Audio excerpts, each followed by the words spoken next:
Good morning, everybody. For anybody who's online, we'll be waiting a couple of minutes just so people can come into the room.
Right, hello everyone. We thought we waited a bit longer to see if more people will turn up. Oh, I can see myself. Yeah, great to see you all here this morning. Could we change back to the presentation, or? Yeah, we will. Okay, good. So yeah, I would like to welcome you here to Bridging Digital in a large humanitarian organization. What we'll be talking about this morning will be mapping and how this can be utilized in NGOs and in the humanitarian context. My name is Katharina Lorenz, and I've got my colleague here, Lucy Price. We're from the German Red Cross.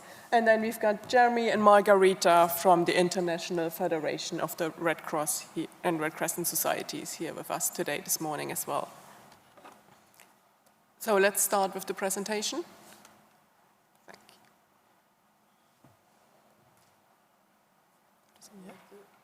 you. I'm pressing. It worked when I tested it earlier.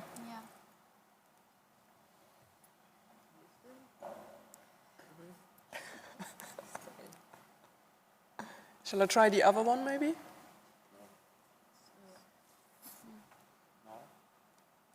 Ah, yeah. All right. So, maps play an important role in understanding human communities, and especially when it comes to populations that are at risk. And most of the developed world is mapped in high detail.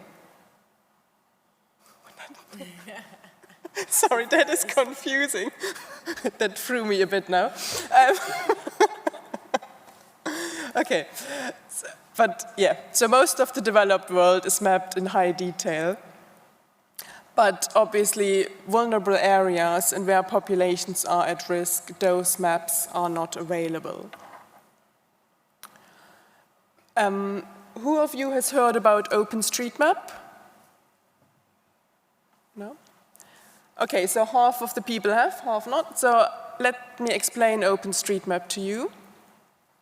OpenStreetMap works on the same concept as Wikipedia, which you're probably all familiar with. So just that it's, instead of like a lexicon, it's a map. So anyone can add to OpenStreetMap, can edit it, can use it for their needs, as long as they attribute the source as OpenStreetMap. And thus it creates a free database with data available to anyone, which covers the entire world. But the problem here is that, again, the focus on OpenStreetMap has been on the first world, and areas like Africa, Southeast Asia, and Latin America are poorly mapped. Therefore, the Red Cross, MSF, and the humanitarian OpenStreetMap team have decided to create Missing Maps, which was founded 5 years ago. And Missing Maps basically uses the OpenStreetMap as a platform and builds on that, and then maps areas in maps areas in the world where you've got populations at risk. So how does that work now? Here you can see an example of a map that many NGOs have to work with.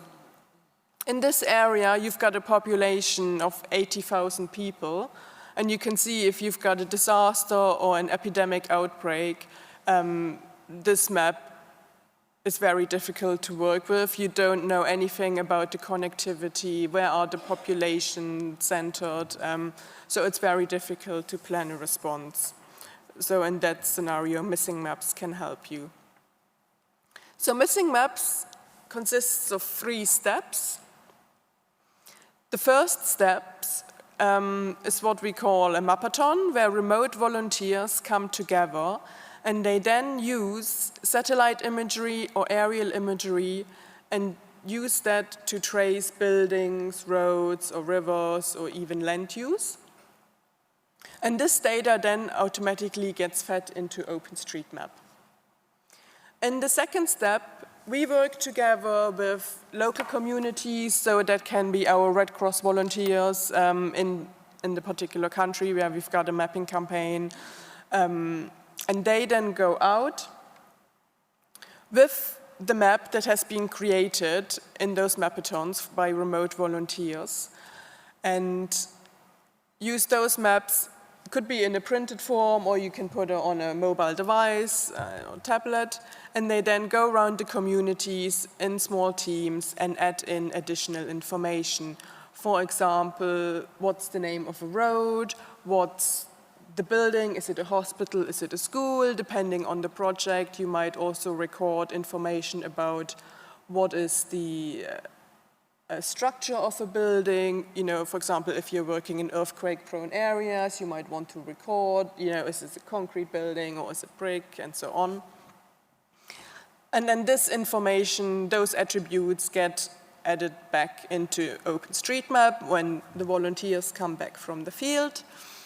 And then in the third step, this information is available to all humanitarian organizations to use. So it's not just used, if it's a Red Cross campaign, it can still be used by MSF. Or, you know, that's the good thing about using OpenStreetMap, making it open source. Anyone can then use it. Here we can see an example of the first step. So you can see the satellite image and how then the buildings get traced by the volunteers. Here we've got the second step. where you can see the local volunteers have the mapping information on a tablet, and then a predefined form was built so they can then easily add the information that's relevant for their project. This is an example of before and after a mapping campaign, which was for the Ebola response in the Democratic Republic of Congo. So you can see at the beginning, the available map on OpenStreetMap only showed you the main roads and maybe the names of the communities or settlements in the surrounding areas. But after the mapping campaign, you can see we've got a much more detailed road network, we've got individual houses now, we've got more information about place names and so on.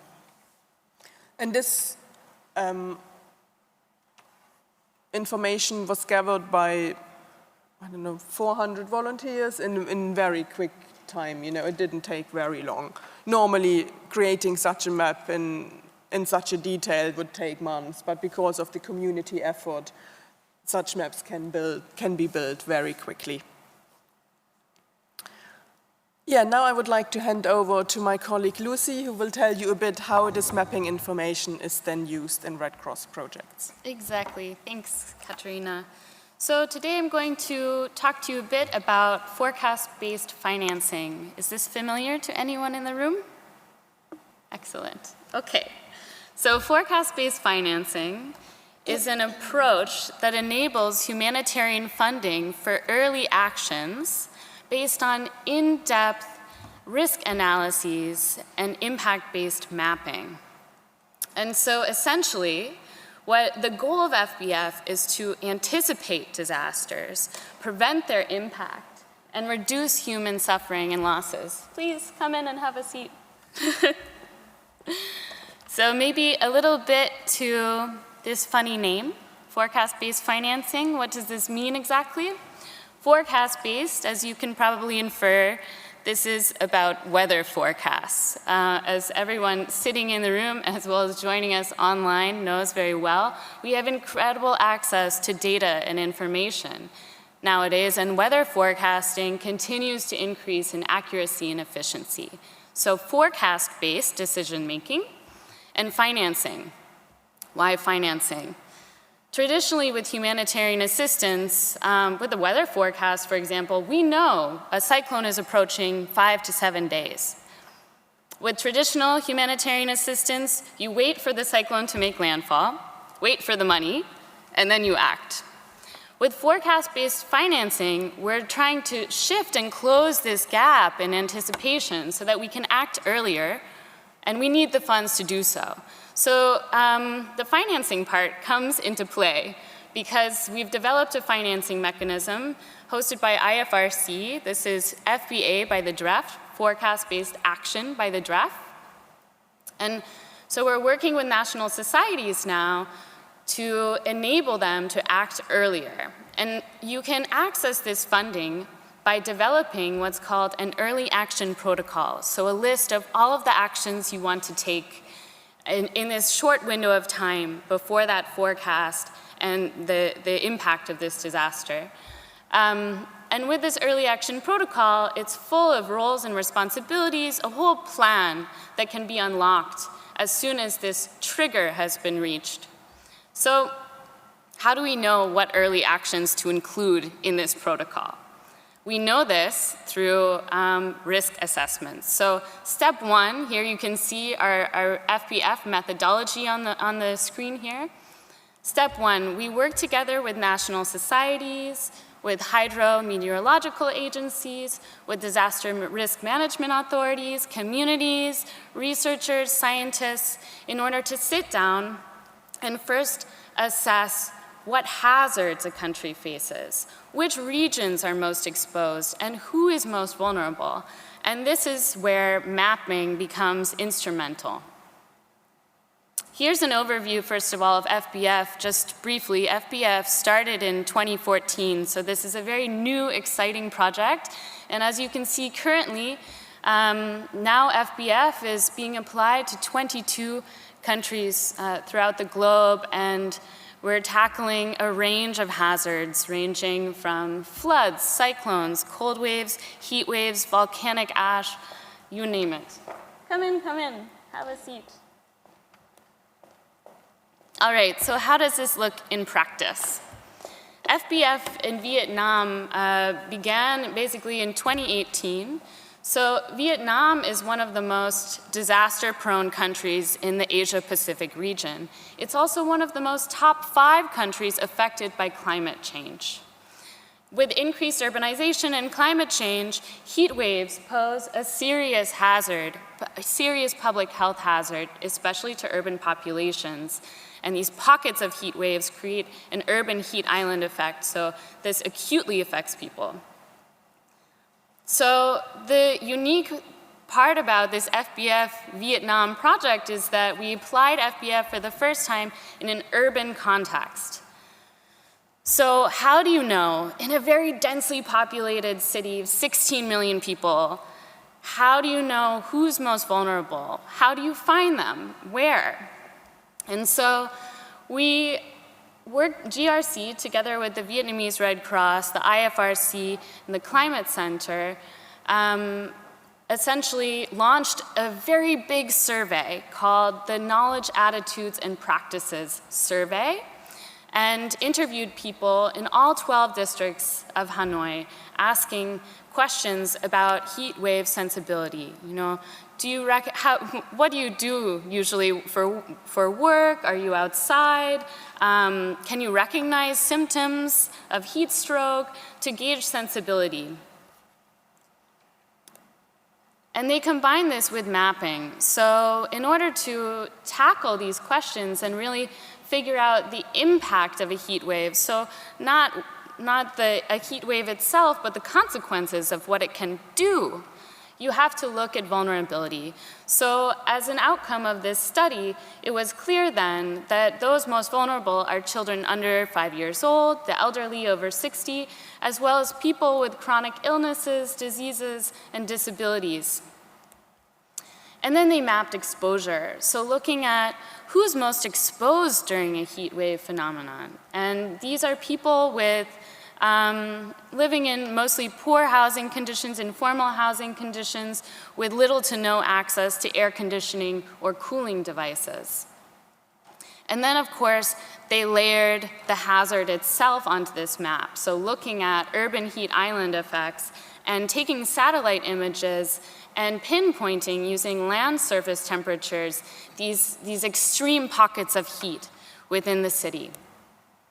And here's the outcome. So for an impact-based map, you take these 3 layers, exposure, vulnerability, and hazard, and you layer them to create this beautiful heat wave impact index we see here. So this is the result of examining 168 communes in Hanoi, and what you can see on the right-hand side are the top 15 most impacted by heat waves, and these are also signified in the dark red pockets here outlined in green. And so this last July and August, essentially, Vietnam, and Hanoi in particular, experienced some very hot, very humid days. And so the trigger was set at a threshold level of 3 consecutive days exceeding 37 degrees Celsius with extremely high humidity levels.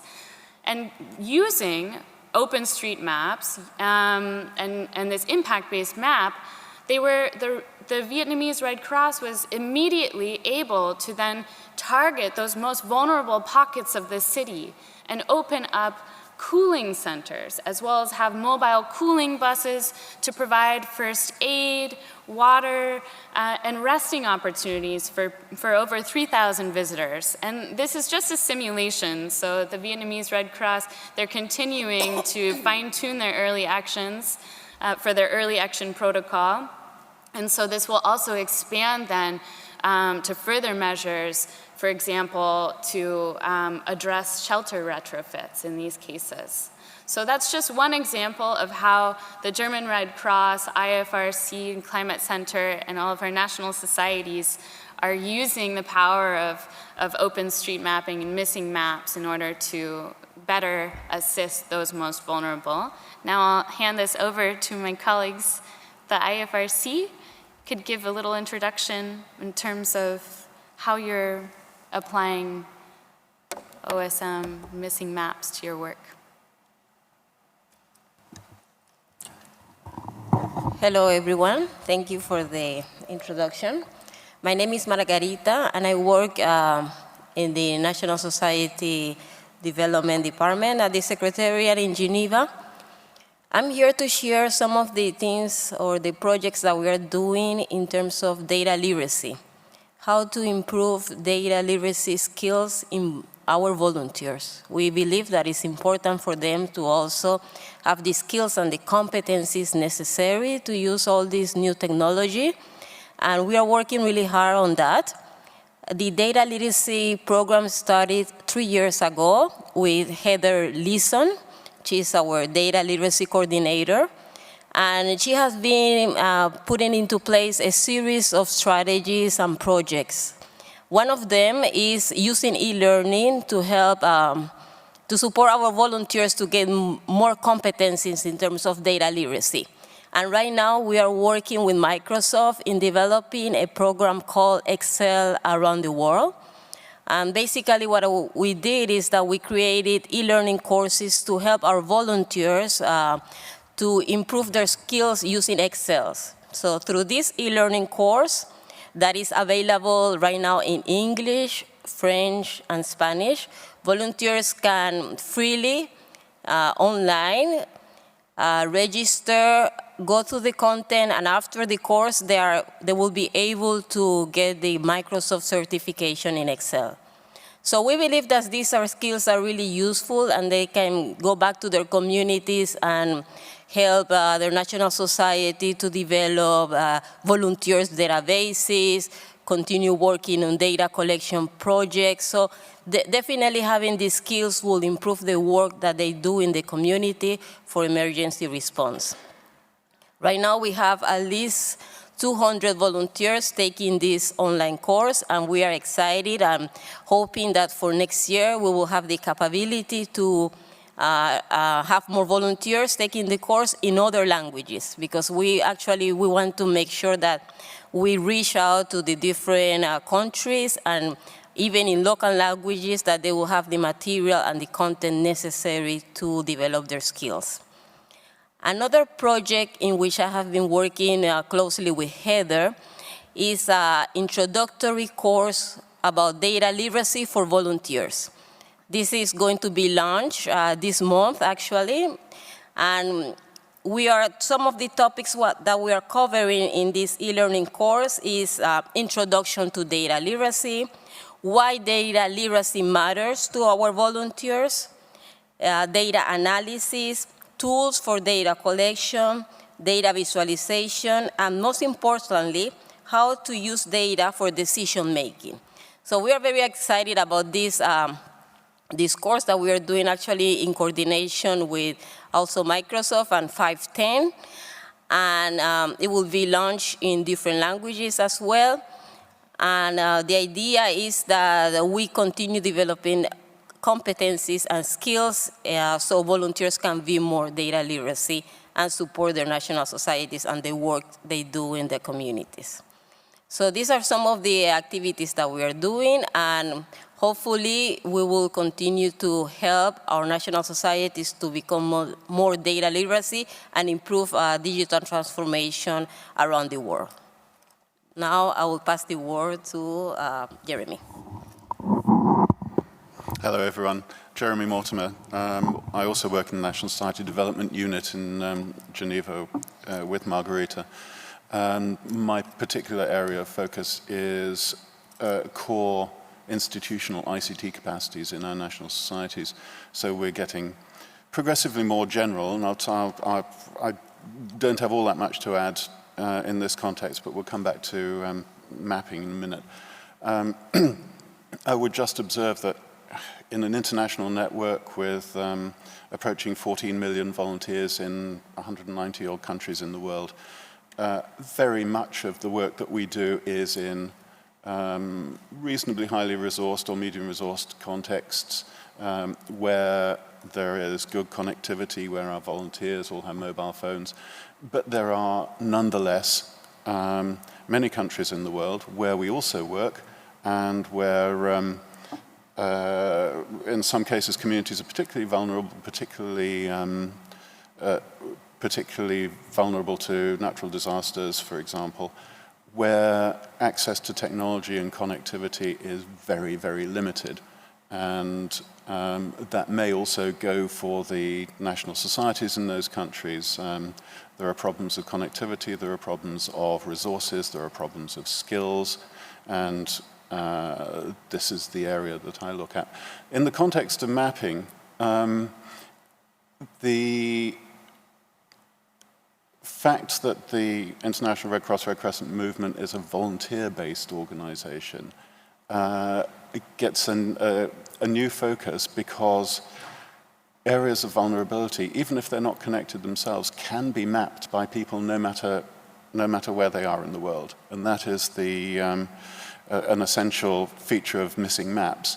If you have flooding in Malawi, for example, and it's affecting an area which is not well represented in OpenStreetMaps, those gaps can be filled in very rapidly, and it doesn't have to be done by the local communities. It can be done by anybody with access to the internet who can see the aerial imaging and who can fill in those maps. And that gives you a base map that people responding to a disaster can start with. And it doesn't have to be done by the community. It is then accessible to the community to the extent that they have access. But it's a new approach to volunteering where certainly our volunteers are very local. Red Cross, Red Crescent volunteers come from the communities that they serve, but also volunteers from anywhere in the world can help those communities too. Right. Thank you, Margarita and Jeremy. We have only got an hour for our session, so we can't show you a mapathon, but we thought we introduce you to a tool called MapSwipe that anyone can use on their phone. So MapSwipe is a tool that was developed by the British Red Cross and the Heidelberg Institute for Geoinformation Technology. And it's basically a step before missing maps. What it does is it loads satellite imagery on your phone in the app, and then people just look at it, and the first step just say, okay, in this task I'm looking for buildings or looking for roads, and then you just tip. If you see a road, you mark it in the satellite image, and then you swipe and you look at the next picture and so on. And this basically filters the data. I can show you here in this diagram.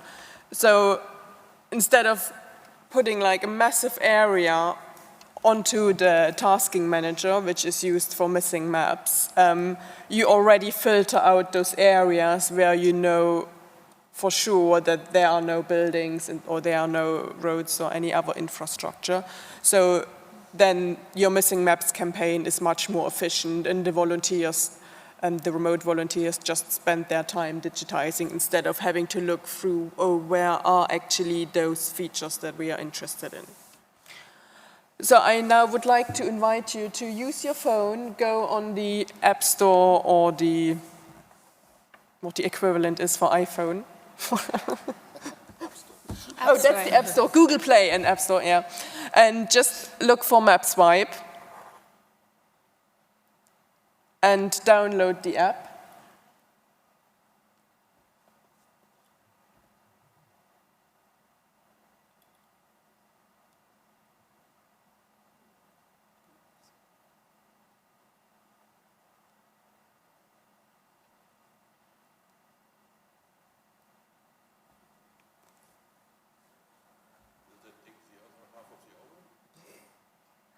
No, just the next 10 minutes. Unless you wanted to.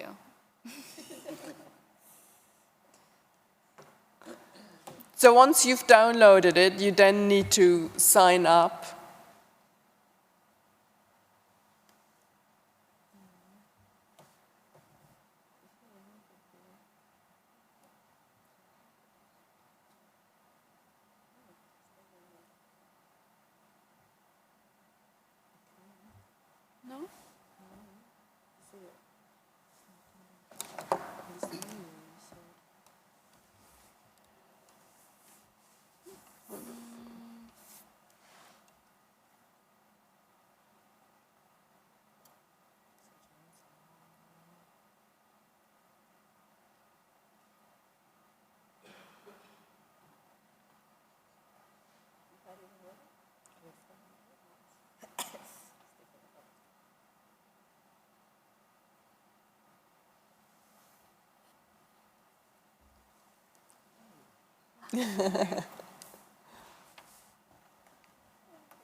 So has everyone managed to download it and sign up for it?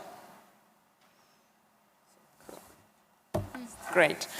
Then I'm just going to run you through it, and then you get a chance to play with it as well yourself. So just go back. On the main screen, you then have different missions where all the partner organizations from Missing Maps can deploy their projects that they would like volunteers to look at. And once you've selected a project, you see on the screen a satellite image, and it's always split into 6 pieces. And those 6 pieces, in this example, we are looking for buildings. You then just tell the app whether you can see a building or not. If you're not really certain what you can see, you can enlarge one of those 6 pieces by just clicking on it for a longer period, and you can see in the second screenshot how this then pops up. Now, what do you do when you see a building? When you see a building on one of those 6 squares, you just tap once, and it marks that piece with a green color, which then indicates there is a building there. And then you just swipe, and you get to the next screen. Sometimes you might be unsure whether what you're seeing is actually a building. So you can see here on the second piece on the left, I wasn't sure whether it was a building, so you can then tap twice, and you can see the color changes to orange, and that means there might be something there, but you're not quite sure what it is. And then obviously you can come across imagery where there's cloud cover, in which case you tap 3 times, and it marks those areas with a red color, and that then tells the system there's cloud cover here, and we actually can't tell what's underneath it. So yeah, now I would all like to invite you to have a play with it, and yeah, discover it for yourself. And that's always, something people can do while you're waiting on the bus stop, or yeah.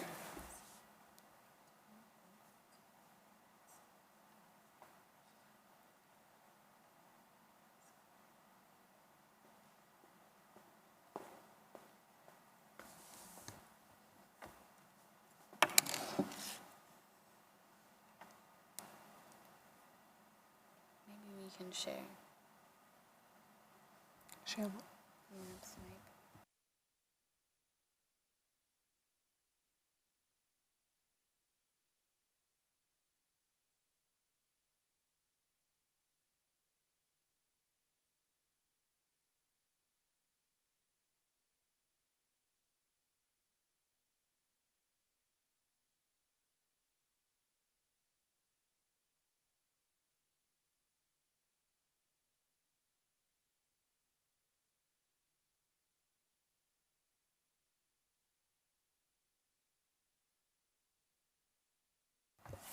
Yeah, if people have got any questions while they're swiping, please ask.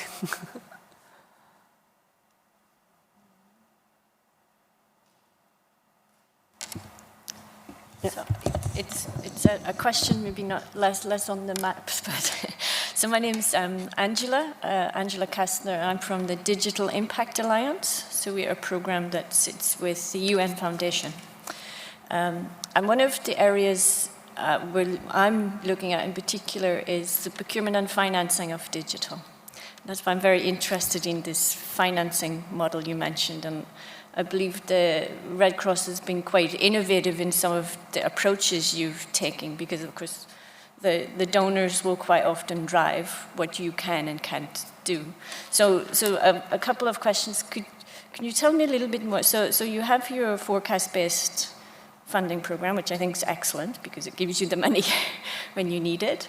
But how is there, are there particular donors behind that? Because quite often their funding will be earmarked for particular things, and if you then come with something that maybe falls a bit outside that, it's, I think, difficult for the donors to manage that internally, or their own structures might not allow them to react as quickly.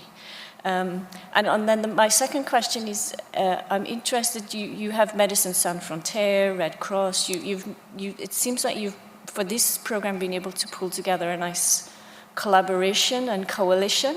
And have you any tips on how you approached that or how you did that? Because it's obviously, I think, more impactful because you have more entities working on it.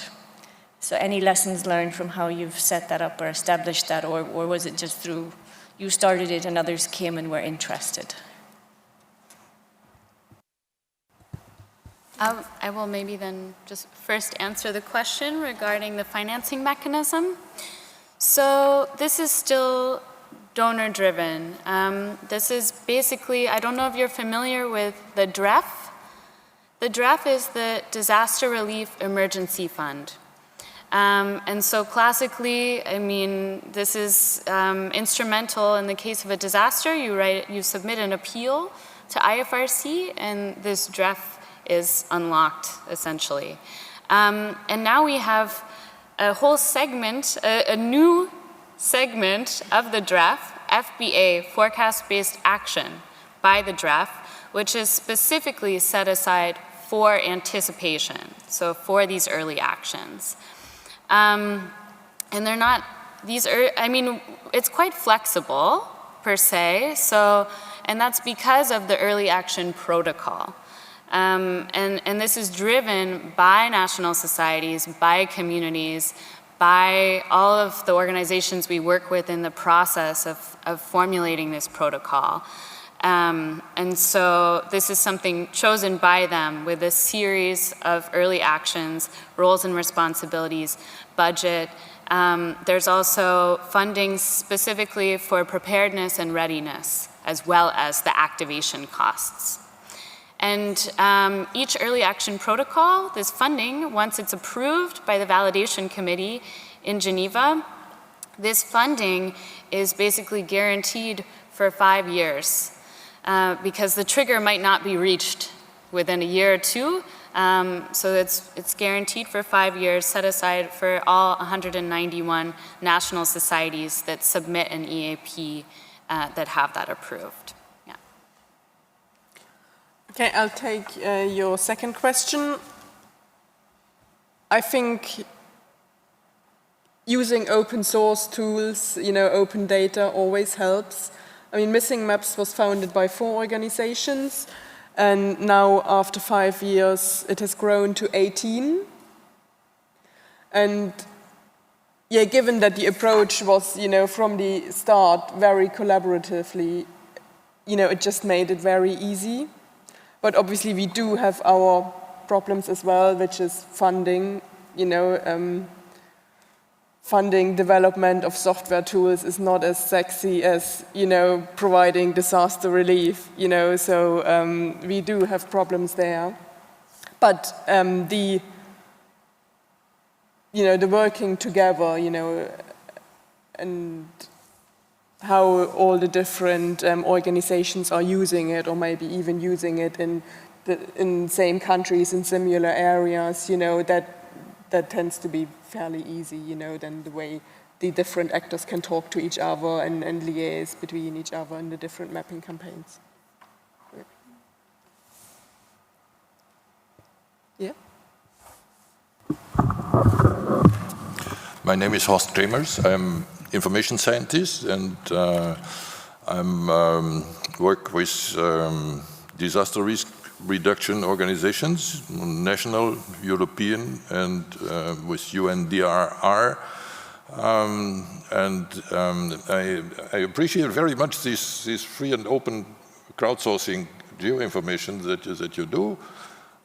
Nevertheless, I have the impression, especially since we are here on the United Nations conference, one should at least mention the framework of the other very long-standing and very important also for these management tasks of first assistance, disaster preparation, and so on. I just want to mention a few because some of the colleagues sitting here may have the impression that all our assistance in disaster depends on crowdsourced information. Sorry, it's just a remark. I know the Heidelberg people that are working with you and developing these things. Sometimes I see a tendency that they say it's only this crowdsourcing information. It's not. And just let me tell very shortly, other organizations like UN Spider, that is a space-based information system of remote sensing data, which nowadays goes down to 20-centimeter resolution on ground. And I tell you, it's very helpful to have this. Then there is, for the disaster case, there is an international charter on space and major disasters, which there are space agencies put together, which in the case of disaster, within 6 hours, they come up with rapid mapping, so-called rapid mapping products, which exactly assist the strategic first decisions on how to get the finance and how to help. How large is the disaster in monetary aspect, to send rescue troops, to send assistance, food, and whatsoever. So this is certainly not based on crowdsourced information, and this is based on long years of negotiation to do exactly this, as adequate as these funding organizations, the World Bank, the real big people that give the money do. And then we have, on the professional side, I just recommend to look at the International Cartographic Association, which also has a lot of even commissions on disaster. And then for free and open, you should mention this remote sensing data you're dealing with. Most of it nowadays in Europe comes from the Copernicus system. And this is free and open even for other non-European countries. And that would be a basis for this. Now, I think we should have joined forces, because to make sure, yes, where is exactly the positive, additional, very helpful add-on that crowdsourced information can get, that remote sensing cannot get? And that is certainly a very good point, and I appreciate it very much. But please put it in the larger framework, because it's important to spread out the news. Yes, humanity is not only dependent on crowdsourced information.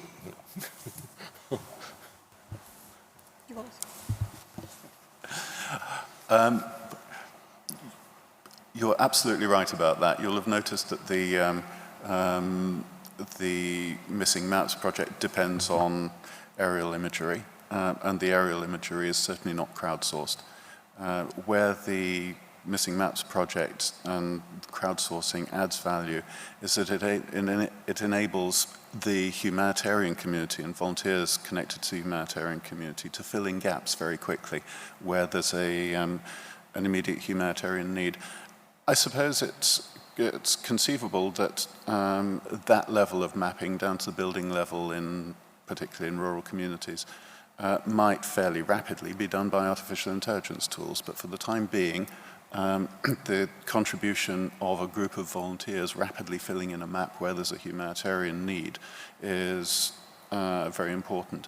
And to go one step further, one of the most impressive bits of mapping which has been filled in like this is the slum of Kibera in Nairobi. Kibera in Nairobi, a slum of, well, maybe 250,000 people, in an area of little more than a square kilometre, which is mapped down to the level of individual small buildings together with the location of resources such as health centres and connectivity centres and things like that, which has all been done by volunteer mapping. So yes, this couldn't happen without without major investment by international agencies, by corporate entities, etc. But the added value of missing maps is that it fills in precisely where there's a humanitarian need and where the more formal mechanisms tend sometimes to leave gaps.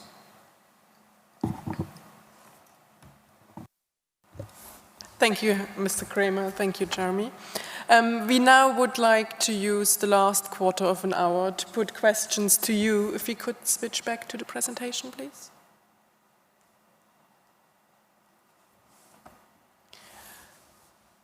Do you want to? Oh. So we've prepared 3 questions, and I mean, we are not that many people, but maybe we could form 3 teams or 3 groups. Or that maybe everyone can just contribute from where you're seated. Or maybe we can just have an open discussion. It's maybe best. Yeah. So the first question is, how could OpenStreetMap and Missing Maps support your work?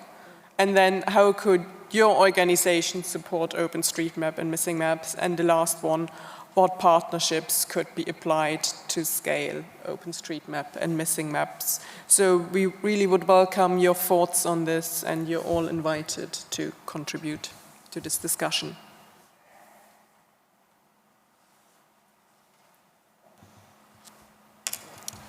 I don't know how concrete this is, but there is a lot of discussion at the moment within the UN and the high-level panel on digital cooperation around digital public goods. And this, I think, in essence, is a digital public good. It may add on to other existing materials, but it's a digital. So one of the possible areas to look at, I think, and this is where UNICEF and the ITU, I don't know if you know ITU, the International, yeah. So they together are starting a project looking at digital public goods, making them available, how to access them. My own organization, DIAL, we also have a almost catalog of existing open source digital public goods. So those may be entities to think about or talk to, or if you consider this as a digital public good, that it becomes recognized as such formally and gets into that realm.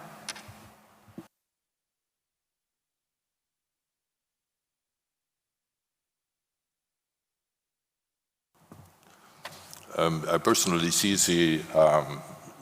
the strategic task. You see, we are here in a strategic conference for internet governance. So it would be happy something like asking for a kind of cooperation is one of part of the strategy. Nevertheless, from the general information point of view, I think one also should address this. It's not only the geo-information, but as you said, in one example of the financial aspects, there are other domains where you need a lot of socio-demographic data. So to do something, to make really decision-making, to put it into decision-making, you would need typically a lot of other data for certain courses. There's a lot of discussion in details all this, since several years, and the UNDRR Sendai framework text directly lists what is necessary, also in the geo-information field. It's very specific and it's very interesting. I recommend to everyone to look in the text of the UN Sendai framework. The question for me is how to start working on this. I say it would be necessary to find some test beds, like having some disaster, like in Haiti, in New Orleans, in whatsoever. Take one disaster and try to put those data that are available in something like a test bed where other colleagues can try to recap the kind of what happened, what has been decided, and what has been done, and what was wrong or not. So this is a larger framework. Nevertheless, geoinformation, which is also not official one, would be very important to go in this, for what is also required in several UN frameworks, that is accountability.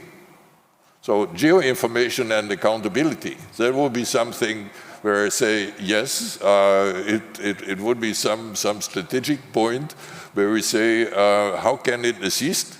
Where are those cases where we have documentation? And I tell you, it's an agreement general in our communities that we don't have a single idea how to document. Where do you put the results? Not just in OpenStreetMap, but the use of it for certain analysis in a disaster. Where is that documented for later phases to go back to this time of what was the decision, on what data was the decision made for financing?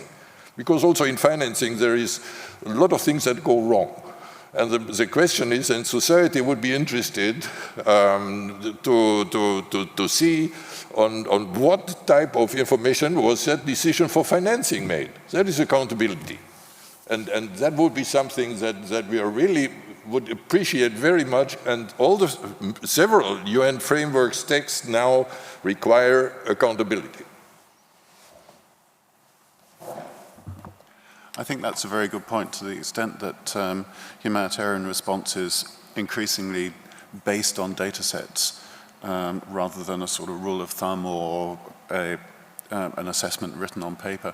Those data sets continue to exist after the emergency, when we have time to look back and see what happened in real time during the emergency and what we did about it. There is a considerable and growing amount of sharing of data sets, for example, on humanitarian data exchange. And I know that some National Red Cross and Red Crescent societies are already sharing certain data sets there. For the moment, I think it's mostly persistent information. It's things like the location of branch offices and things like that, mapping information. But these data sets don't go away.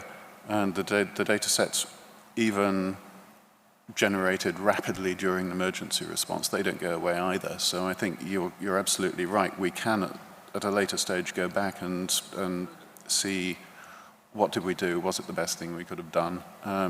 What other approaches, if we'd thought of it at the time, would the existence of that data have offered us? So yes, I completely agree. Possibly not the thing to think about while you're in the middle of an emergency response, but the fact that the data sets are still there is very powerful. Over there, I see Habitat. Is that UN Habitat you're working with? Because that would be totally interesting, you see, because we are missing these links also between even Red Cross and Habitat and DRR and the Habitat program. So it is actually related to the Habitat Summits that UN is organizing every 20 years. And I'm working for them, so it's a non-profit based in Istanbul, Turkey. However, the topics that we cover or our projects are not really related to this. But since it's also including digitalization of a non-profit or like humanitarian organization, I was interested in how it's working, so yeah.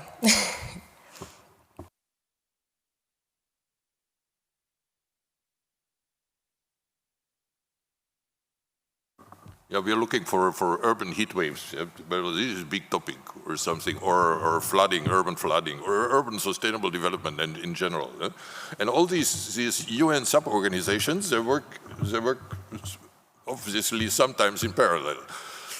I see these topics should be somehow at least communicated upwards in United Nations, that we have to look what the United Nations themselves call coherence. So if SDG and habitat, and that is one of, just for an example, that is one of my best convincing argument is, so we cannot work without coordination with habitat, and that coherence, you see, there is a management principle that United Nations also, accountability and coherence. These are new buzzwords, but when you see what is the practical aspect of these buzzwords, you exactly come to how to join forces for exactly knowing what is happening in big mega cities, in smaller cities, and how there is resilience to be supported, and all these things. And of course, geoinformation is absolutely right with that.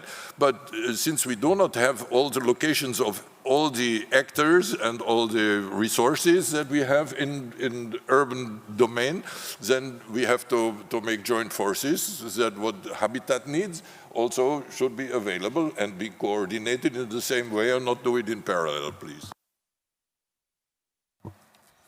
Again, publication of data sets makes this collaboration much easier because you don't even necessarily need to know that a potential partner organization exists until you find a data set which contributes something to the work or analysis that you're doing in a particular area.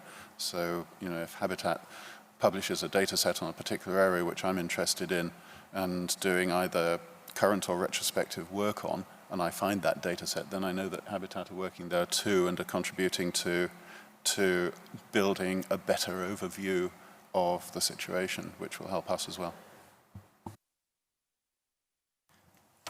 Yes, hello, good morning. Sorry for coming late. My name is Simon from GIZ. I'm not from this field of GIS or Geographical Information System, more from the security part. But we recently launched or started working on a strategic assessment of digital tools that could be used in our environment, and we work in different topics, and it's called Tech Detector.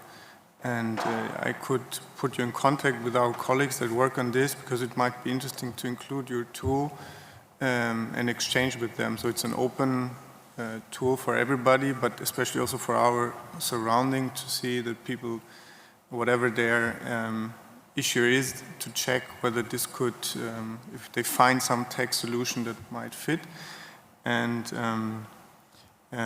yeah, we also are constantly looking for partners that to step in. So it's called Tech Detector, and I'll put you in contact if you're interested.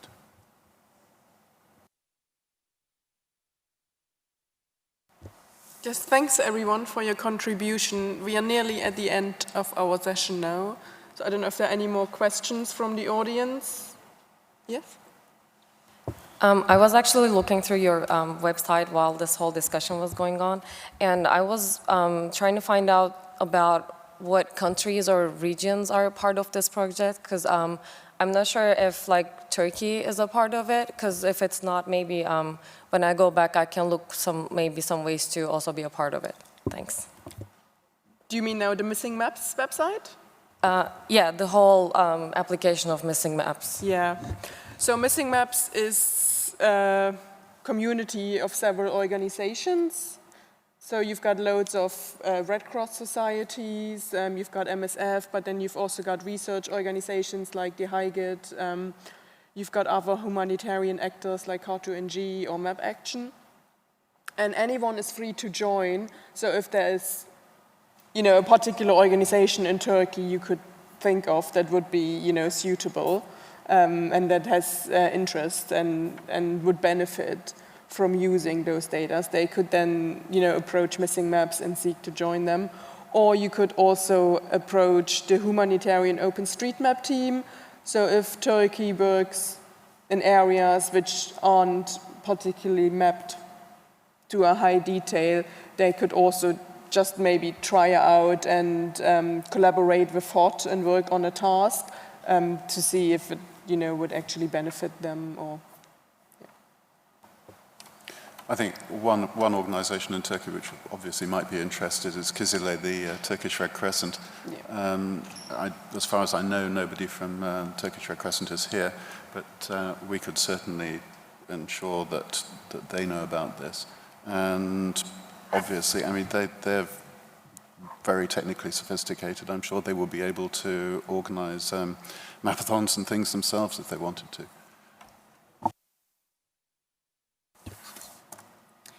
I would just briefly like to respond to your earlier point and agree with you.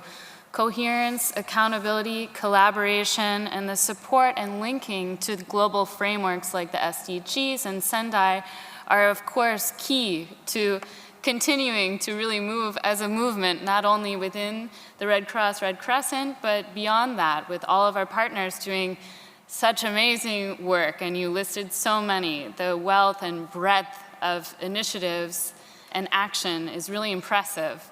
And this FBF presentation was just a short glimpse into what we do, and I didn't get to really address the point in which this is a movement beyond Red Cross, Red Crescent. We work very closely with partners like World Food Program, with FAO, with START Network, and this has been a joint initiative so that it is not just a siloed process. And of course, FBF, it links to preparedness and response, and so these linkages ensure that we are continuing to enhance collaboration and coordination in an evidence-based way. And mapping and the collection and aggregation of data is what's helping us to really make sure and prove this accountability at the end and say, this is why we chose to act in this way. So I agree with you, and I just wanted to add a bit and thank everyone for joining and for the discussions. Katerina? Yeah, thanks everyone for coming here this morning. It's already been a very long week for all of you, certainly. So it's great to see you here this morning. Thank you very much. Thank you.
She would need.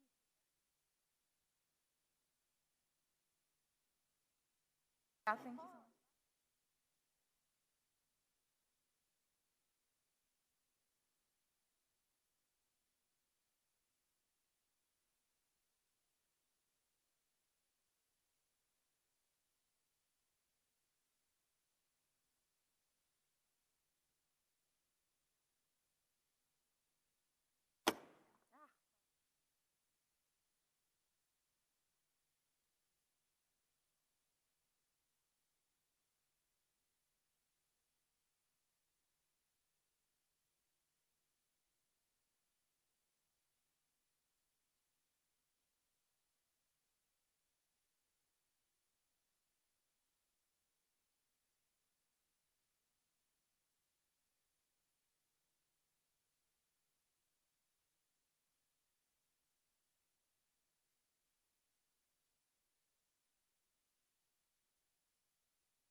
Yeah.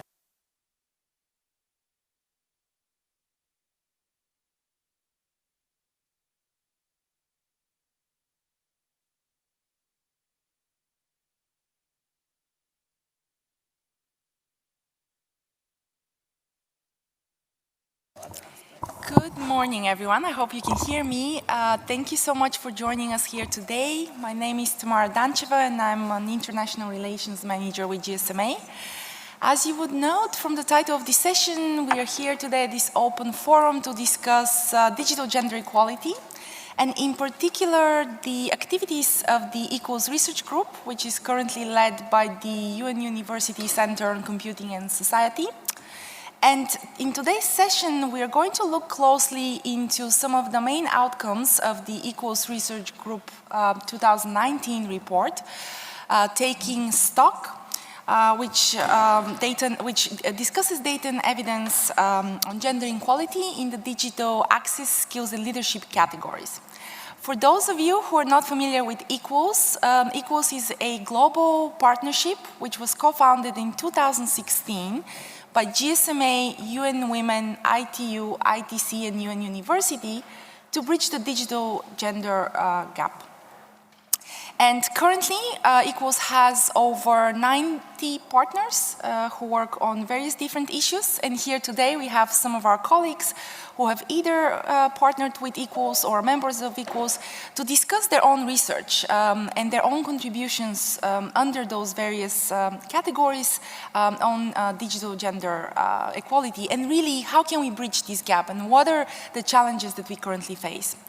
To start off, I would like to invite my colleague to my right, Anne Egoturn. Anne is an award-winning social entrepreneur and the CEO of the Global Universal Design Commission Europe.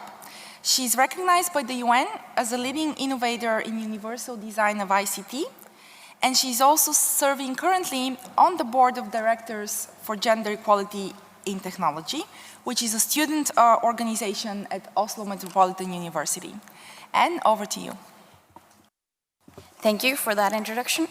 So, as you mentioned, my business partner and I started a company, Global Universal Design Commission Europe, so that we can work for a better digital inclusion. We do this by using universal design as a guideline with a focus on 3 areas, being including ICT, sustainable development, and social innovation. I believe that we are dependent on awareness raising over the current issues by directly targeting stakeholders that are putting the money or their expertise in developing new technologies and working within innovation.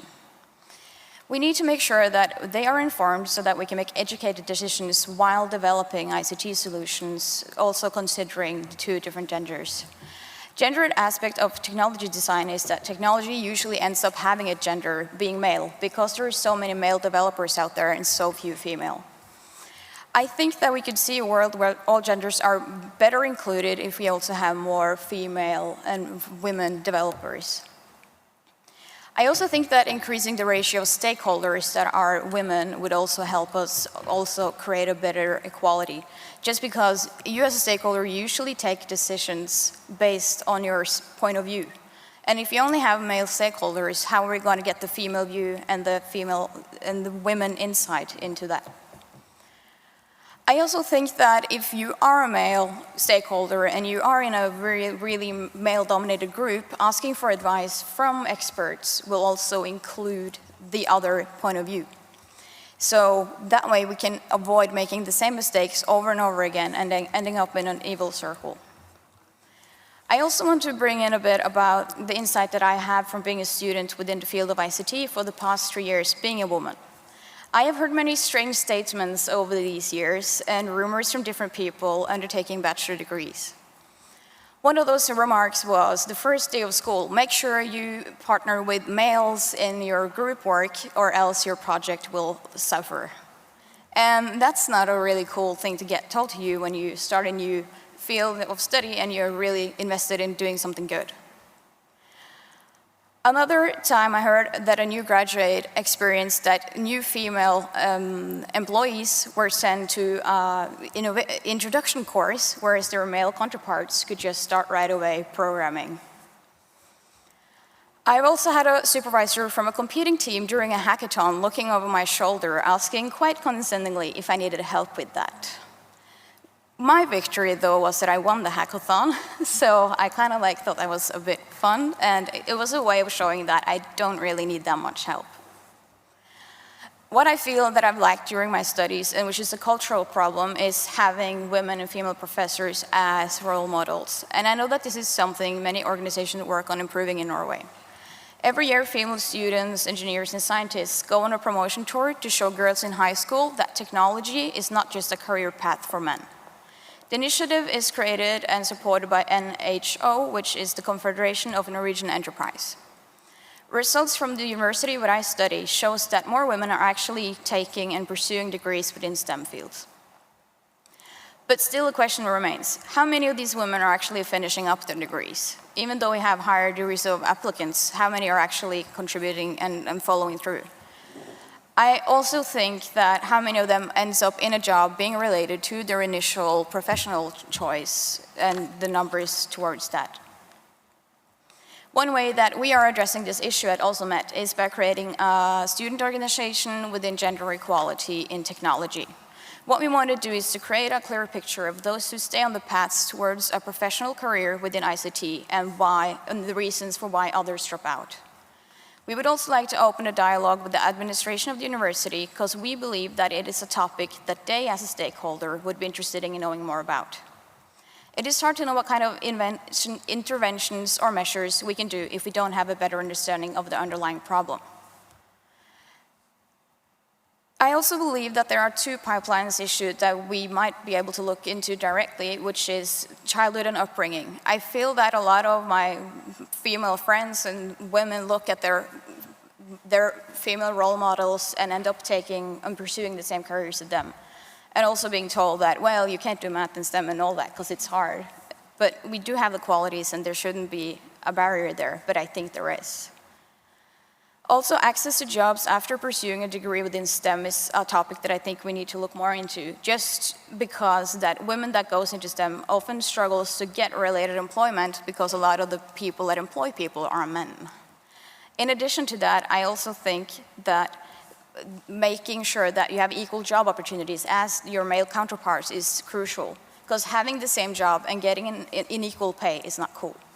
Thank you.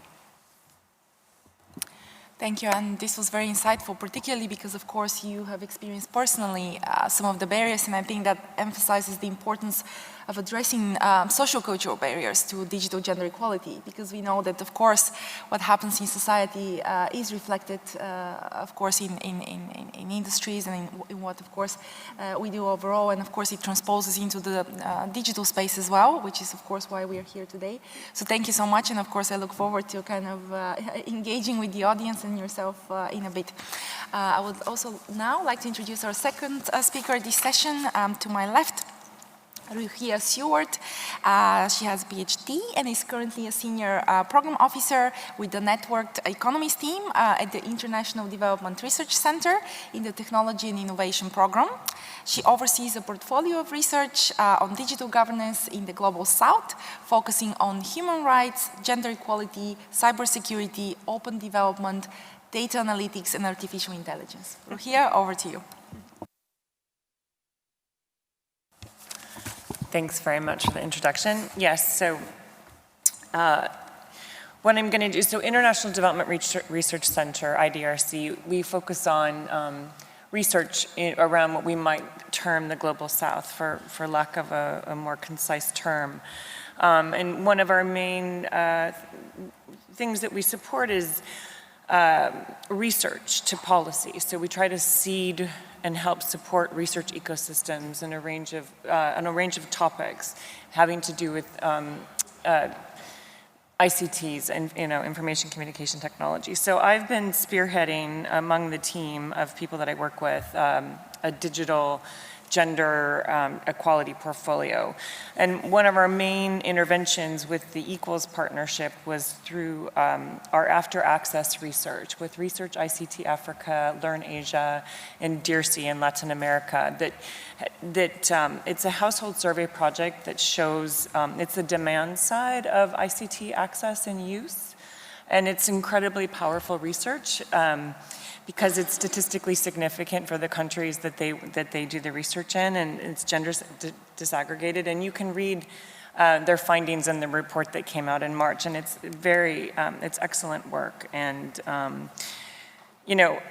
it's not always a topic that other donors necessarily appreciate because in a way access is kind of unsexy, as some will say, but it's incredibly powerful work, and it really shows some of the huge gaps between men and women in the global south, like in places like Rwanda and India, which is always surprising. But I'm also going to talk about some of the other work that we do at IDRC around digital gender inequality. Because we tend to work across a range of issue areas, from governance to, from access and connectivity to governance to openness online. So for the past 2 years, last year, Canada was the chair of the Open Government Partnership. So as part of that work with the Canadian government, we supported something called the Feminist Open Government. And this again shows that range of issue areas between the online and the offline. So it's around openness online as well as activities offline and how you facilitate participation for women, the gender pay gap. So that we call that FOGO. And then something that I'm particularly passionate on is the Feminist Internet Research Network that we support through the APC Women's Rights Program. And the FERN, as it's called, is focusing on 4 different areas that were identified through a mapping as being gaps in the research landscape. So this includes access and connectivity, labor and economy, and gendered labor and economy online, datafication or big data and analytics, as well as online gender-based violence. So this network, actually quite a few of the partners in that network are actually here at the IGF presenting on a range of panels, including one that I just had to leave. And for instance, there's a grantee in Uganda that's doing survey work across 5 different countries in Africa looking at the situation of online gender-based violence and legal ecosystems. So, and then another piece of work that we do is gender transformative research in Brazil and India, looking at it's called Resist, Remedy, and I forgot the last piece of it. Anyways, what they're doing is they're doing so it's truly trying to aim to be gender transformative. So it's looking at the legal ecosystems currently available in India and Brazil around hate speech online, hate speech and misogynistic speech online. And then distilling what's happening online with what's happening offline and how this is reifying and creating, normalizing sexism and misogyny in the on-ground space, in the online, in the world that we live in, and how this interaction between the online and the on-ground is influencing norms for women and LGBT communities. So it's incredibly interesting work, and we've really just started it. And that was, again, just a panel that I came from on Detoxing the Net, where they were sharing some of the early research that they were finding. And actually, my sister program area, Foundations for Innovation at IDRC, is also doing a range of women in STEM work, but I can't speak to it because I don't know it so well. But I will say that IDRC itself, and I meant to bring papers, and I can share a link. IDRC is celebrating its 50th anniversary next year, and part of what we've been doing the last few years is reviewing our portfolio of gender equality. So we did a full study across our programs and our projects over the last 50 years, and drew out some of the lessons we had learned of supporting gender transformative work. And it's very interesting. One of those projects was something called HarassMap that we supported in Egypt, which was an application to help people report anonymously experiences of sexual harassment in Cairo. And it had It was quite influential, actually, although it's always hard to trace that influence from application to policy, but it did help support a policy against sexual harassment at Cairo University, and it also helps create safe space. So this is one of the projects that was the case study in that gender transformative paper. So, and at the moment, we're also working on supporting a survey of global South countries around online gender-based violence or online experiences of people. Because actually there's a gap in the literature on this. We know what happens through like a Pew study in North America, or in the United States, I should say, and there was a study in Europe, but we don't actually know very much about what's happening to people online. In the global South, partly there are huge connectivity gaps, so that's part of the challenge. But you know, it's quite groundbreaking work to explore these issues online. For people, I mean, we know that from the After Access survey that was run by Research ICT Africa, that actually men experience, partly because they have greater connectivity, but men experience a lot of harassment from other men. That was one of their findings. So anyways, we want to try to unpack that and understand more about what experiences people are having, and also what sort of mechanisms we have to help support that. So it's a range of issues around, you know, gender equality, but I'm happy to discuss more. Thank you.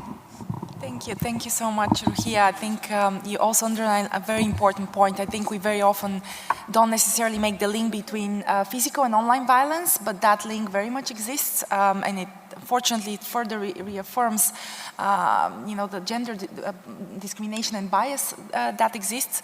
But at the same time, I also like your example, because I think when we use technology for social good, you could actually you know, prevent some of this violence, prevent some of this abuse, and you know, there are a number of examples, and obviously in this case you've developed the sexual harassment application to make sure to track, of course, these cases, but more importantly, make sure that there is some sort of a prevention method that app would, of course, assist in.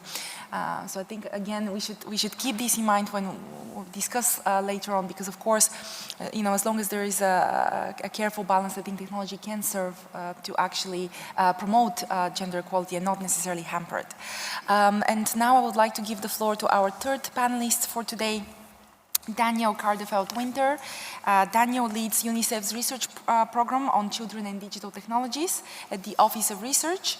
In his role at UNICEF, he manages the Global Kids Online and Disrupting Harm projects, generating new evidence with children in more than 30 low and middle-income countries.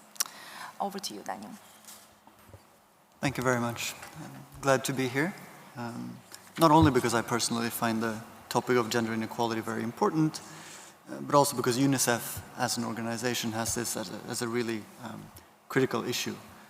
Because without gender equality, a large proportion of the world's children will not have their rights realized. That's a problem. I think many people thought that when digital technologies like the mobile phone and the internet first started to spread, you know, they thought that, for good reason perhaps, that this would be kind of the great equalizer, not only between men and women, but perhaps also between the rich and poor. Because now everyone would have a voice in the public debate, there would be equal opportunities, etc. And while at some level that might be true, and while there are great examples of how technology can be used to bridge gender gaps, I think we can safely say that technology in and of itself is not, and probably will not, be enough to overcome gender inequality. And structural and normative inequalities seem to transfer to the online environment as well, which is perhaps not so surprising, and I think the previous speaker actually alluded to that quite well. One of the things that the Equals report that was released earlier this year highlighted, which is what I'm going to talk about today, is the lack of internationally comparable gender disaggregated data on most ICT indicators, especially for developing countries. And this is certainly true, and even more so in terms of data on ICT indicators for children, which is what UNICEF is concerned with. And as Tamara mentioned, as part of my work, I lead several evidence generation programs together with colleagues around the world. And one of the main objectives that we have really is to improve data collection efforts on ICT-related access, use, risks, and skills for children, to really understand what this looks like. And of course, we have a gender lens to all of our work. and we provide, and we will provide even more, gender disaggregated data and make that openly available. So over the past 4 years, we've conducted research in 18 countries outside of Europe. And I think this is an important point because actually the evidence base in Europe and the United States is decent. I mean, at least we have something. But beyond that, we don't really have so much. And that's really been a key mission for us. So together with UNICEF country offices and academic partners and governments, we've done research in 18 countries, as I said, and we'll be covering another 12 countries next year, primarily Eastern Southern Africa and Southeast Asia. And yesterday, here at the IGF, we launched a first comparative report where we summarized data from about 15,000 children living in 11 countries, spread across 4 continents, so Latin America, Central Eastern Europe, Africa, and Southeast Asia, to just try to kind of take a first stab at the data situation for children and see what that looks like. It's not all the data that we need, but it's a decent start. But before I start talking about the gender-relevant findings of that report, I want to flag up front that we survey internet-using children because we want to understand the modalities of their access and their online experiences, and we can't do that with children who don't have access. And I say that because I want to emphasize that we know that in many countries, girls do not have the same access opportunities as boys do. For example, work by UNICEF India that came out 2 years ago showed considerable gender differences in basic access to technology. When I did focus groups with children in schools in India, it also became clear that even when girls do have basic access, they are sometimes monitored to an extent that there's actually a chilling effect on their usage. So even though they have access, they can't really do what they would like to do because their parents are going to find out and punish them for it. So we know there are gender differences and that this is a serious problem. But interestingly, among the internet-using children that we have surveyed so far, we actually find surprisingly few differences in terms of their access, usage, skills, and risks. And in fact, and again, as the Equals report alluded to, we find that in some countries, girls are ahead of boys on a number of indicators, which is interesting, mostly related to digital skills, mostly in the Latin American region, but even so. And we actually found no real gender differences in terms of how parents support or restrict children's usage either.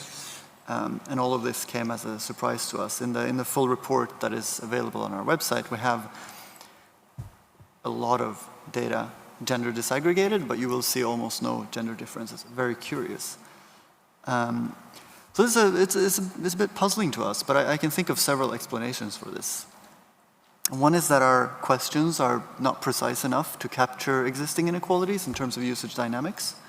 So, for example, like we found in India, it may be that girls have equal opportunities to engage in activities online in terms of, they actually have access, but that their usage looks different because they're monitored. We can't really track that with our questions. Another reason for this, why we don't see many gender differences, and perhaps a more positive one, could be that once children actually overcome barriers to access, they tend to use the internet in largely similar ways, irrespective of whether it's a boy or a girl. So perhaps in homes where all children are allowed to go online and where the gender dimension is less of an issue, most differences in their online experiences disappear, or at least some of them. And the third reason could be that in countries where we have collected data, gender inequality is not as pronounced as in other countries. So we see less of an effect on children's internet use. But I do think that between country variation is quite an important dimension to consider here, which is why we need more internationally comparable data.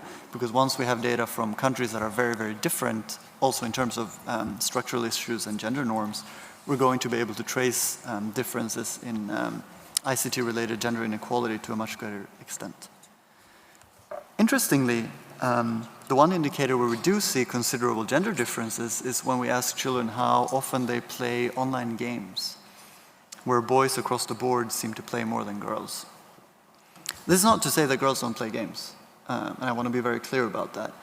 In fact, in most countries, a considerable proportion, sometimes a majority, of girls play online games on a weekly basis as well. It's just not as often as boys. But it's worth considering why this is the case and what we can do about it. Because a gaming environment is an increasingly important venue for children to realize their rights, whether it's to education, freedom of expression, participation, play, leisure, etc. And so it's very unfortunate if girls cannot enjoy this to the same extent as boys if they would want to.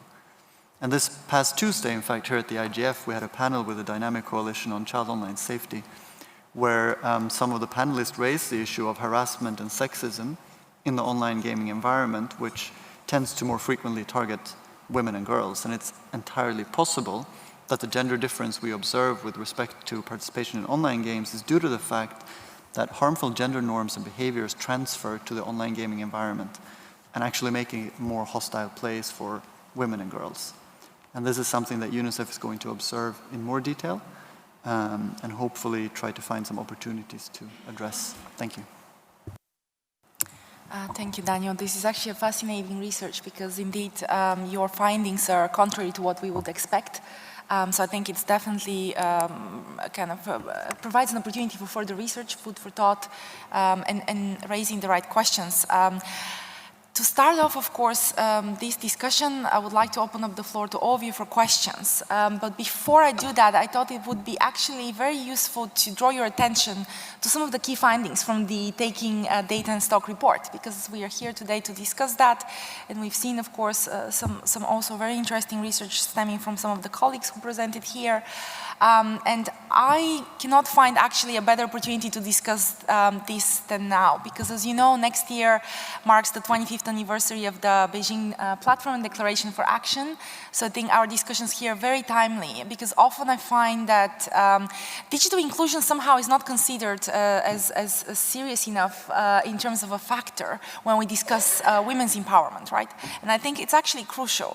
We've heard from the colleagues that that actually has the potential to empower women and girls, because nowadays everything happens online. And technology gives you access really to the world, and you can't really be a girl and be excluded from the online community if you are to prosper.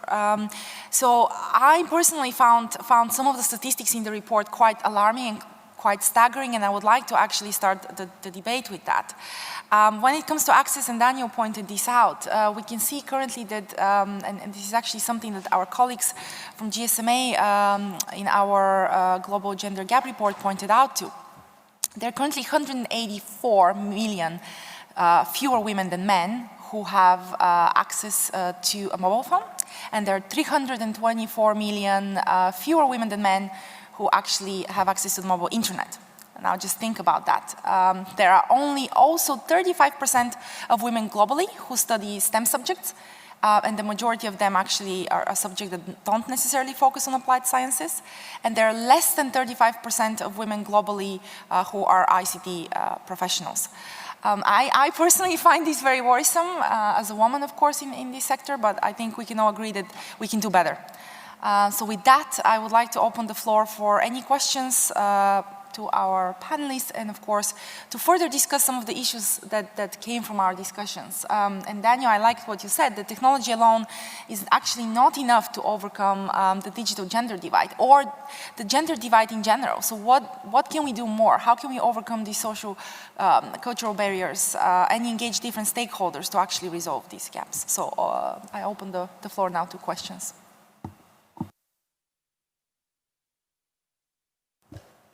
Hi, good morning. My name is Nicolas Pache. I am part of the Association for Progressive Communications.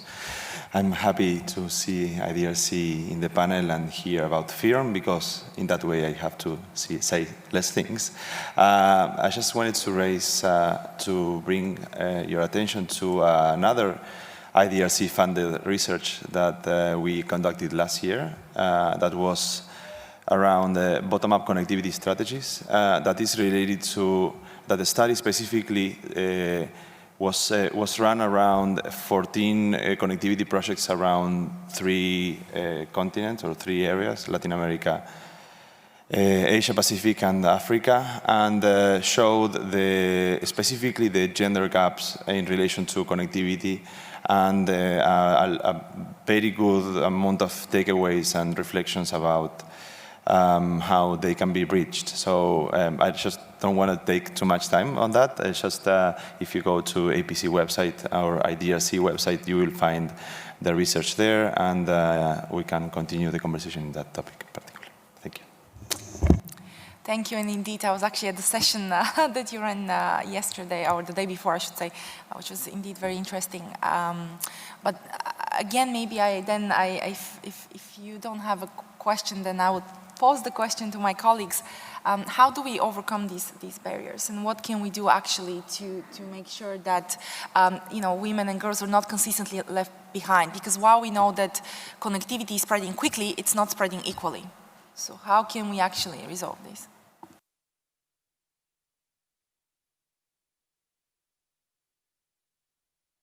I mean,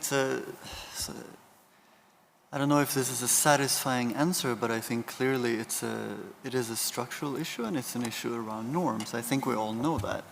But the challenge is, how do you address this faster, right? Because I think there are a lot of initiatives, there's a lot of discussion about, how can we overcome inequalities and how can we combat harmful norms.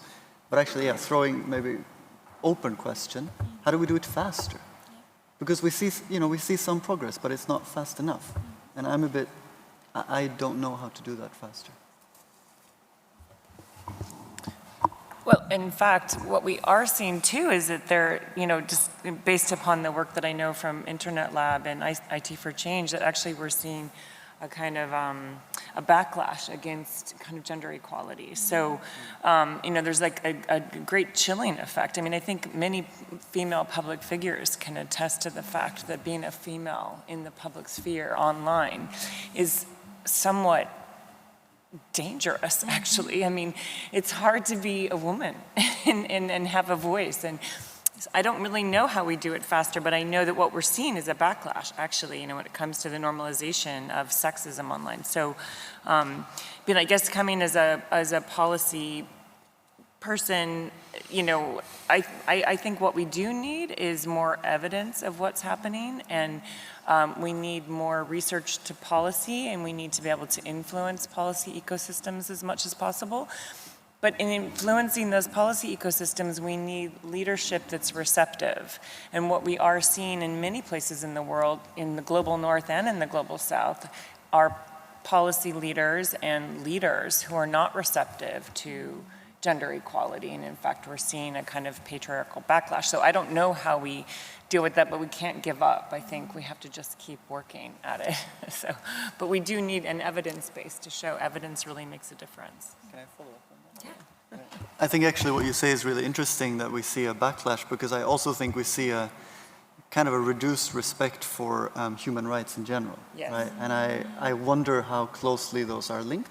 Yes. I also wonder if possibly the online environment is kind of exacerbating that in some ways. I mean, I certainly don't think it's the cause of it, but I think, as you say, it's very easy now to communicate ideas and thoughts that are not necessarily conducive to a more productive discussion around rights and equality. But I think, as you say, a good starting point would be, and this, again, I'm actually kind of paraphrasing the Equals report here, is to encourage more data collection on basic, gender disaggregated indicators, basically, whether it's for digital things or, perhaps more interestingly, in other parts of life, I would say. And I think just mainstreaming that through national statistics offices globally would actually go a pretty long way, because then, as you say, that's what would enable us to make evidence-informed arguments around the situation for, I think, women and girls mostly, but perhaps also boys and some men in some respect. I think it's really important, and I think actually it shouldn't be too difficult to do. I would be quite optimistic.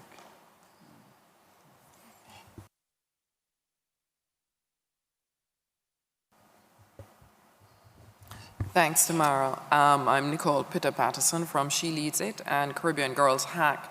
And just following up on what you were saying, that connectivity is spreading quickly but not equally. One of the things that we've tried to do with our work in the Caribbean is to, in fact, see how we can get others who are in the sphere in terms of direct research themselves to actually document exactly what is the evidence. Where are we at in terms of digital skills and digital access and engagement?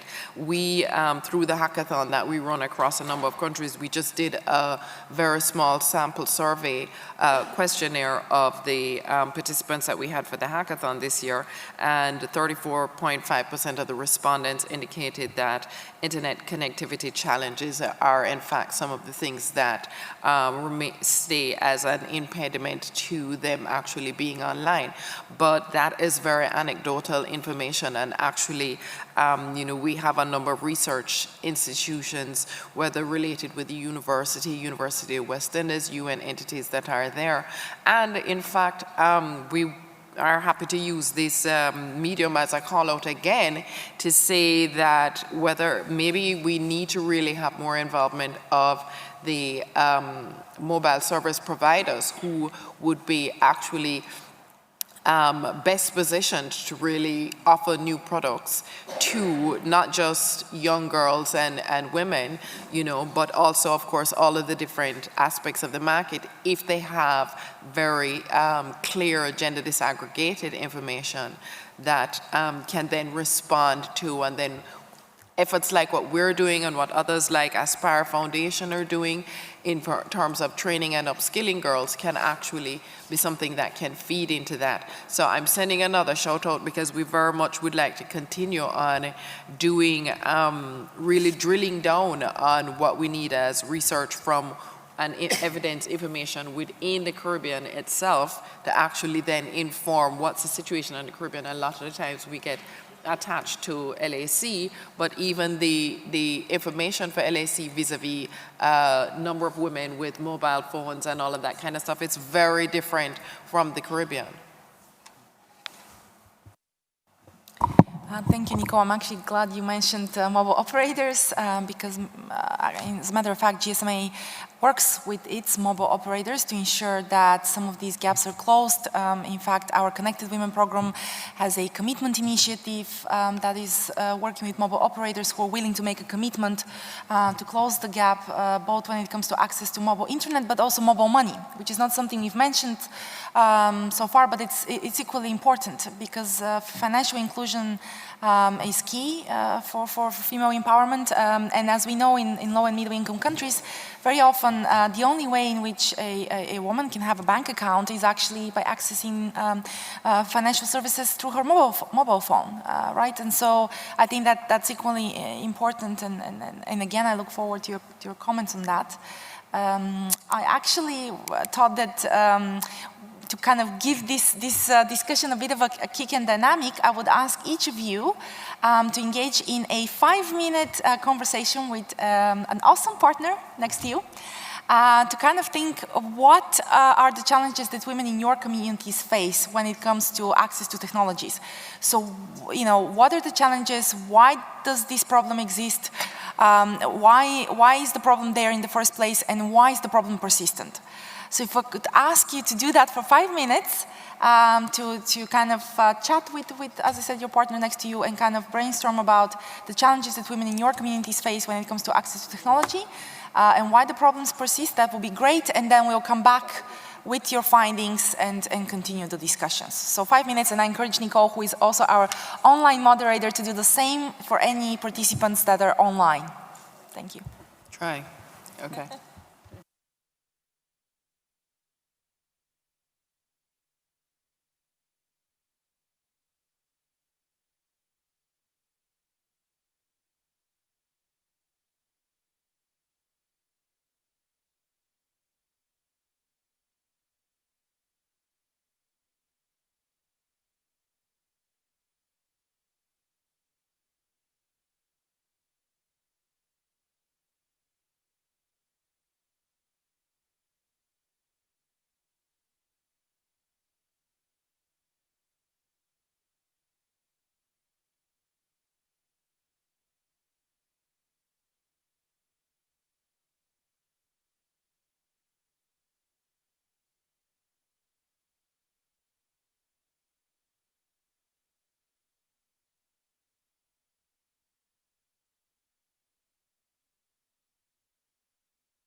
Thank you everyone. I'm cautious that we have roughly 10 minutes remaining. So could I please ask you to cease the discussions and actually present some of your findings to the floor. So if you could maybe nominate someone from your group or to kind of present some of the key discussions, and we can take it from there.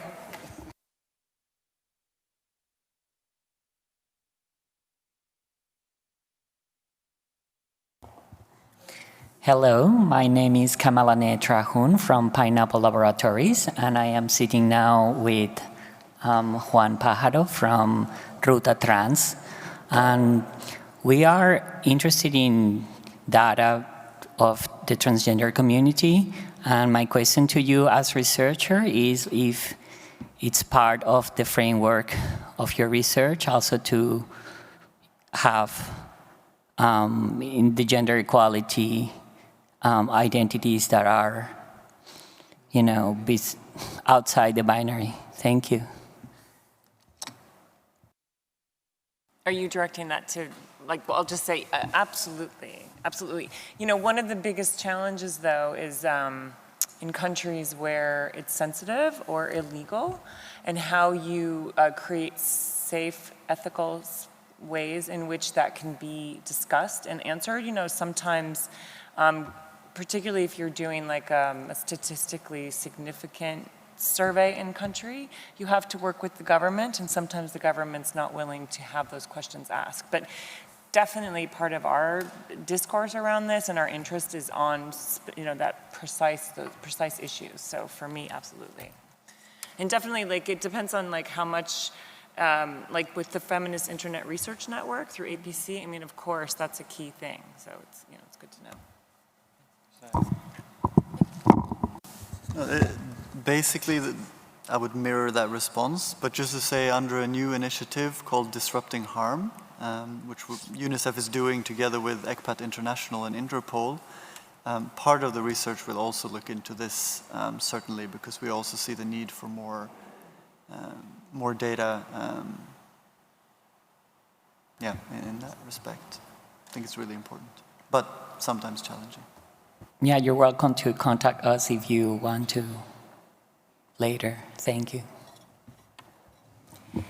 Thank you. Any more comments in particular about the questions that we wanted to discuss, focusing on the challenges that perhaps women in your local communities face, and how do we overcome those challenges, and how do we actually make sure that there is a multi-stakeholder approach to those solutions? Anyone else that would like to comment on that?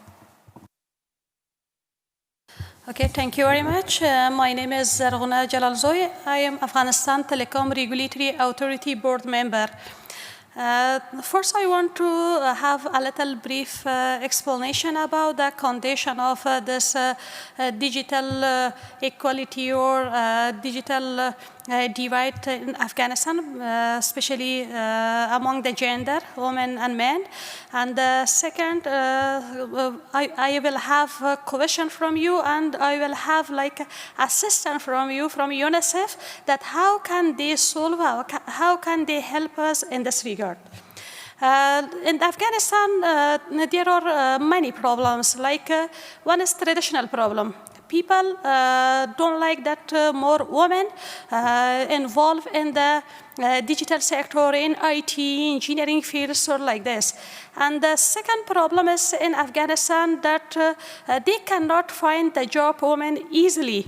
And women also has sometimes think that they cannot, the fields of digital work, like engineering, IT, or these fields, because there is no more encouragement for the women to encourage them for these fields. And the second problem is that they cannot find the job easily. And the third is that always give them the idea that this job is belong to the men, and women cannot do this because this is hard work. So we are facing to those issue and problem in our country. So, from traditional part, from the this concept which they given to the woman, but there are maybe very low percentage of women to work in this area. When I studied engineering, I studied electrical and electronic engineering. I was one woman in the whole class. All were men. So now when I am working in the work area or in this top level of a government, I am also just one woman and on that position and in this field. So we are facing such issue in our country, but we are trying to work on this to build this digital divide, because if we go like this, maybe in the future, also again we will not find the women or encourage them to these fields. So what UNICEF can help us in this regard, and what is their plan for this country like Afghanistan and a less improved country or improvement country? Thank you very much. So thank you for your question, and I sympathize really with the challenges. I think UNICEF globally is working quite hard on reducing gender inequalities. However, I can't speak specifically for the UNICEF Afghanistan office because they are under a different mandate. I would be very happy to connect you to them to facilitate a discussion or see if they are addressing this in some way. I personally do not know. We have 194 offices, so I'm not connected to all of them, but I'm very happy to put you in touch with people there so you can get more information on their programs and how they're working on these issues. And apologies if that's a kind of unsatisfactory answer, but again, I can't speak for their office specifically. It would be great if we have the contact, how we can solve this issue. Thank you. I was alerted by my colleague Nicole that we have a question online. I would like to actually reiterate that we are very tight on time, so that would be the last question I would allow. Thank you. Actually, continue because he just dropped off. Oh. Any other questions? Technical difficulties. Well, it's unfortunate. Any other question? Last question from the floor? Right here.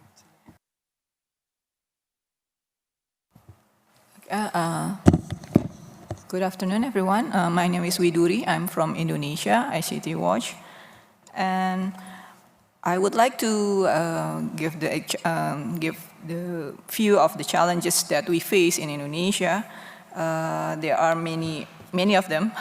And first of all is from the internal of the women's with the domestic work in their field, that mostly when we have, we should do training on them, and they have to create some issues that we have to do the training not like 3 days in a row, but we have to scoop them into one small classes because they have many domestic things that they cannot separate it with their daily life. And then also we need in Indonesia, they still have not have a safety environment in internet because they have usually get harassed and also get many challenges there in internet. So there are many women are afraid to using or engage to the internet because of that. And also there's also an echo chamber, what is the meaningful usage of the women in Indonesia. Or they are still, they use Facebook, they use Instagram, they use, many social media platform. But then when we kind of, ask them, do you have email? No, I don't have email. But then how you can have a Facebook account? No, someone just made that for me. There's a gap there. The meaningful usage of theirs still have there in Indonesia. So we have many homeworks to do to get the digital literacy on their behalf.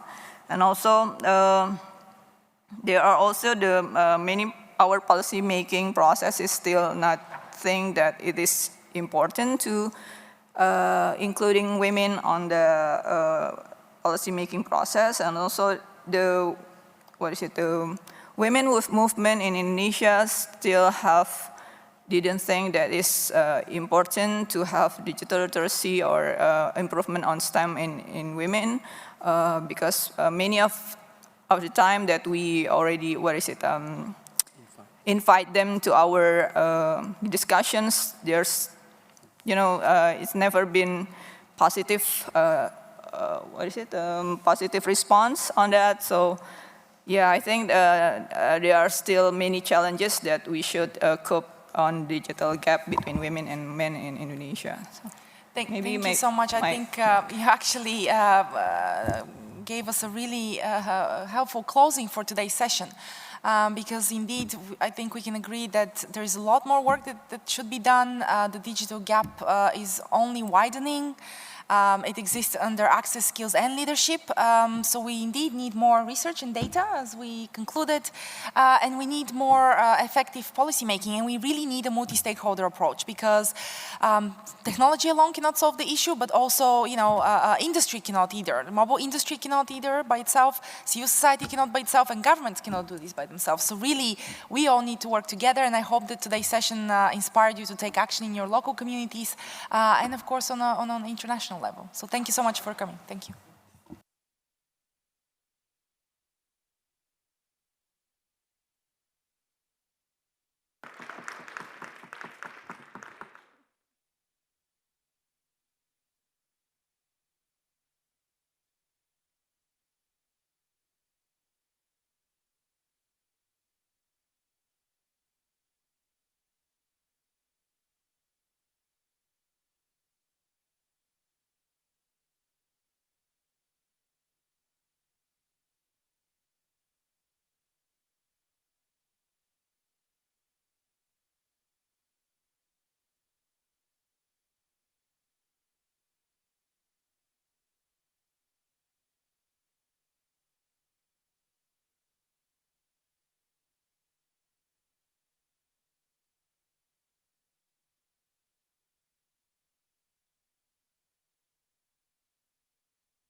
get started? Yep. Hello, everybody. This was supposed to be kind of a informal working group environment. I don't know why they put us in this cavernous room, but I would encourage you, if you're on the sidelines, to come to the table, come closer. We can all talk perhaps a bit easier, and yeah, no reason to sit back. You're participants, not an audience. So let me introduce the people behind this workshop. I'll let Serge introduce himself, actually. He's Serge Strauss from ICT for Peace Foundation. Yes, thanks, Milton. So Serge Strauss, ICT for Peace, but also the Forum of Incident Response and Security Teams, whose chair I am. And because this is a topic that pops up all the time and we need to start working on it. Okay, so I'm Milton Mueller, and I'm from the Internet Governance Project at the Georgia Institute of Technology. We're in the School of Public Policy. My colleague Hans Klein is here, and also a former Fulbright scholar from our institute, and a PhD student, Ilona Stadnik, is here. And I'm not sure we have time for everybody to go around and introduce themselves, but maybe later on we can get a sense of who else is here. I'm really glad that you're interested in this topic, and we have been pursuing this topic for about 2 years now. So let me explain why we think cyber attribution is an internet governance, a critical issue in internet governance. And then we'll give you some updates, or we'll let Serge take over then, and as to what is happening in this space. And then we want to talk about what we can do next, okay?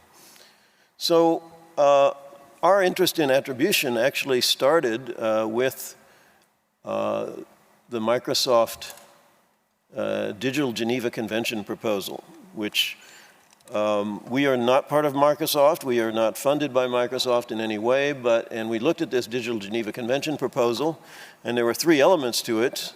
And one of them was an international treaty, the other was a tech accord among the private sector, and we were not too keen on either one of those ideas. We didn't think the treaty was feasible. We didn't think the tech accord would be too easy for 2 or 3 private actors to defect from it, and we didn't think that would have a big effect. We appreciated very much the sentiment behind both of those initiatives, however, and we thought it was great that a major private sector actor like Microsoft was taking such a global public interest perspective on internet security. However, the attribution organization proposal that they made, we found extremely interesting. We thought that that was something that was actually quite feasible, and they commissioned a follow-up study from the RAND Corporation about how it should be stateless attribution, that the attribution organization should try to be independent of nation states. And we looked at that, and we did some more research and investigation on the concept. And we realized that this was really something worth pursuing. For one thing,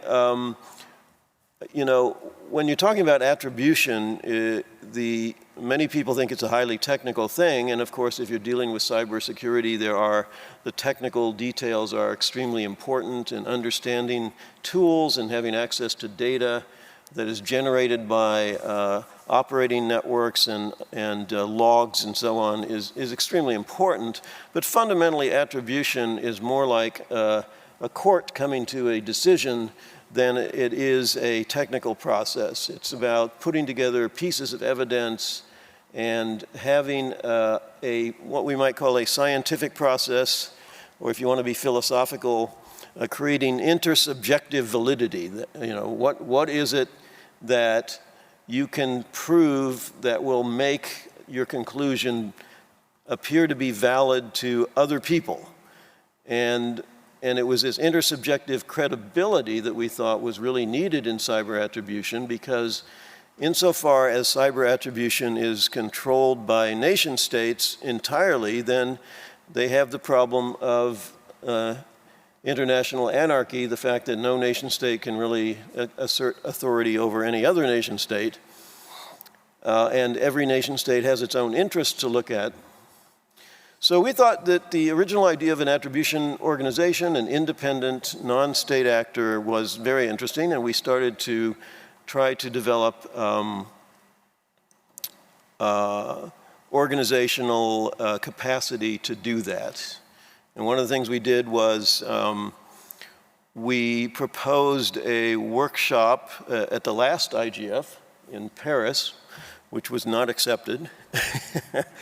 Apparently they didn't think that was an important enough issue at the time.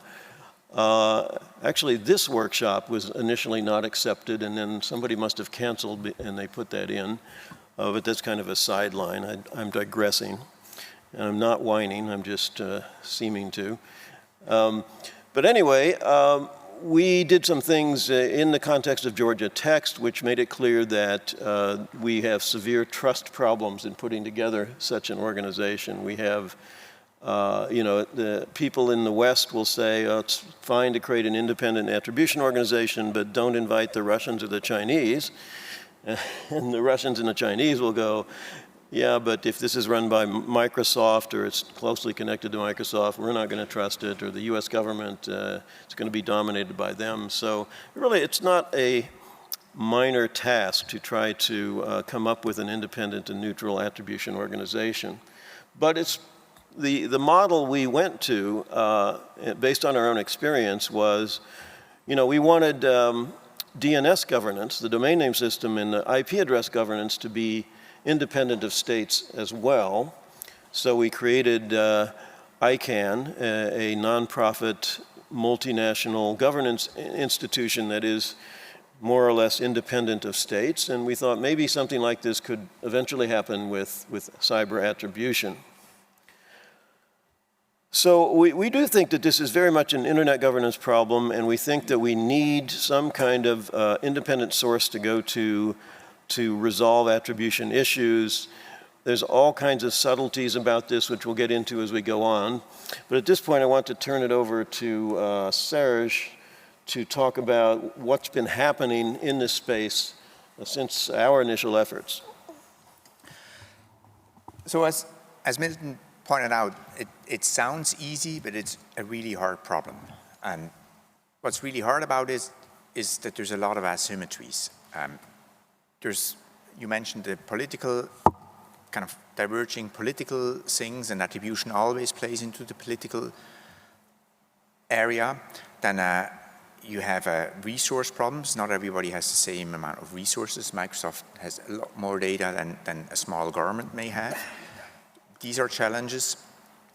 We don't talk to each other. In particular, we don't talk to each other across trust boundaries and borders. And then people often conclude that, well, attribution is a technical problem. You do the network forensics and stuff like that, and then you find out who the bad guy was. Well, that's not that easy. What you find out by doing that is actually which computer was used to commit a certain operation. And sometimes you don't even find that out. But making the step to who's actually behind, kind of this last meter, who's behind the keyboard, that typically requires intelligence that the technical community certainly doesn't have, and that states are not willing to give up. So typically that's information that intelligence agencies have, so you need human intelligence, signal intelligence, and most people don't have access to that.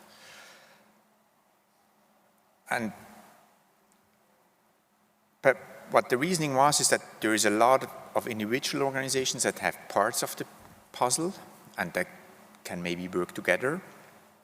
And the inspiration to me really came from looking at how the chemical weapons people do this. If there's an incident that involves chemical or biological weapons, different independent labs are tasked with analyzing certain samples. So you cannot translate this one-to-one to cyber, but the idea of having independent organizations, independent labs that peer review each other and come up with common standards of what makes a solid analysis seemed intriguing. And that's, I think, where we started to meet up, because you were following on this kind of network idea. So what we did last summer, generously funded actually by the German Department of Foreign Affairs, is we conducted a workshop where we invited a broad range of stakeholders. So we had people from governments in there, we had people from private industry in there, we had people from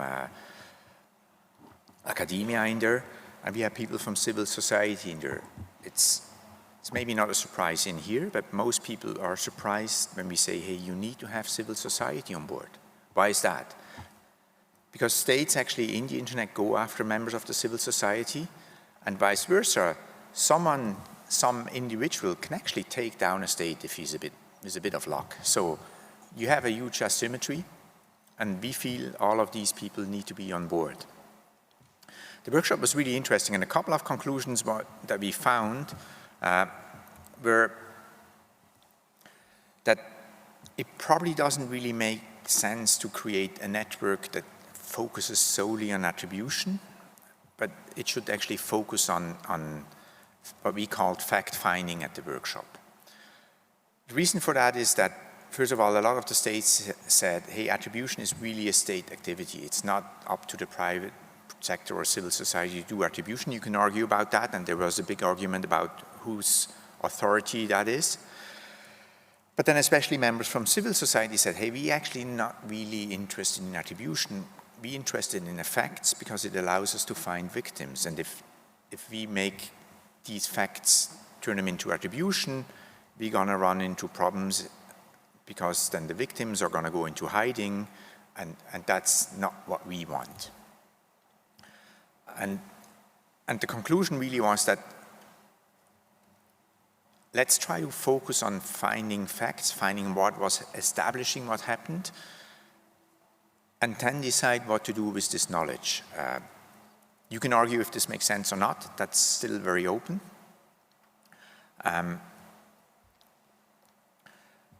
But I think those were the main findings, and the question is now, how do we move forward from here? And one of the proposals and one of the ideas that we're going to pursue is that we want to do a proof of concept where we find a couple of volunteers that take on an incident that's not too political and play this through. How does it work if you have different stakeholders collaborating, working on an analysis, peer reviewing each other? Can we do it? What are the obstacles? What are the challenges? That's where we plan to go. And we plan actually 2 workshops, one organized by you guys, by Milton, and then later in the year, one again organized by ICT for Peace in Switzerland, where we kind of try to follow up on this idea. Right now, honestly, we have more questions than we have answers, but we do feel we need to move away from cyber attribution being a single state or UN governed or run organization. We feel that just doesn't have any future.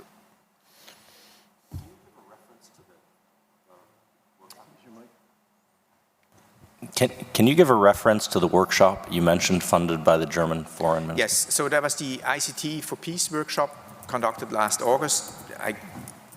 We can distribute the link. We have a report, a public report about the workshop, also with the participants and the outcomes in a little more detail. So I would jump in here to flesh out the debate about fact-finding versus attribution. I think, we're pushing for more of a focus on attribution as opposed to fact-finding, because what we fear is that you'll lay the facts out and then governments and others will opportunistically use those sets of facts to draw whatever conclusions they want. It's kind of like the missile, Ukrainian missile that shot down the airplane. You know, you just lay out the facts, and the Russians will say, well, you can see that this clearly did not come from our forces, and then the other people will say, you can clearly see that this came from the Russians. So, and obviously that's even if you went the additional step and made an attribution, that will be contested. But we think the whole point of having this independent network is to make that final conclusion so that others, at least have to engage with the responsibility in a way. And the other issue I think that's an interesting one that we've debated is Serge made a really excellent analogy when we were talking when he said that the certs that he works with are like firefighters, and firefighters don't try to decide who is the arsonist or find the arsonist, they put out the fire, right? And so by the same token, the attribution function is not necessarily fully integrated with the CSIRT or CERT kind of a incident response capability. Even though certs could help with a lot of evidence, we don't want them to get involved in attribution because it kind of it could undermine actually what they want to do. So yeah. Here's a reflection a little bit on this.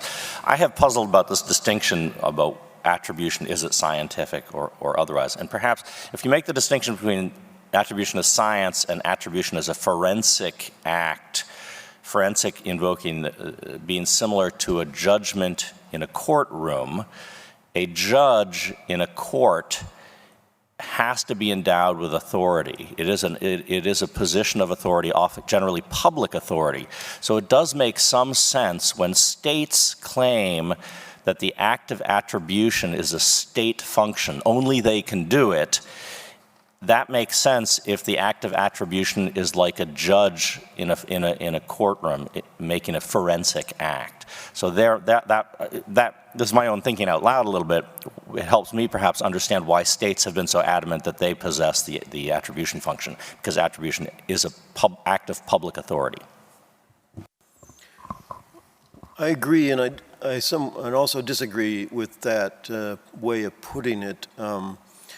And again, I think this is a very interesting debate. So when I hear states say we should be doing attribution, what I hear, and I've heard this from 3 or 4 different states, is that attribution is a political act. And what they mean by that is that the governments want the strategic flexibility to make an attribution or not insofar as it serves their interests, right?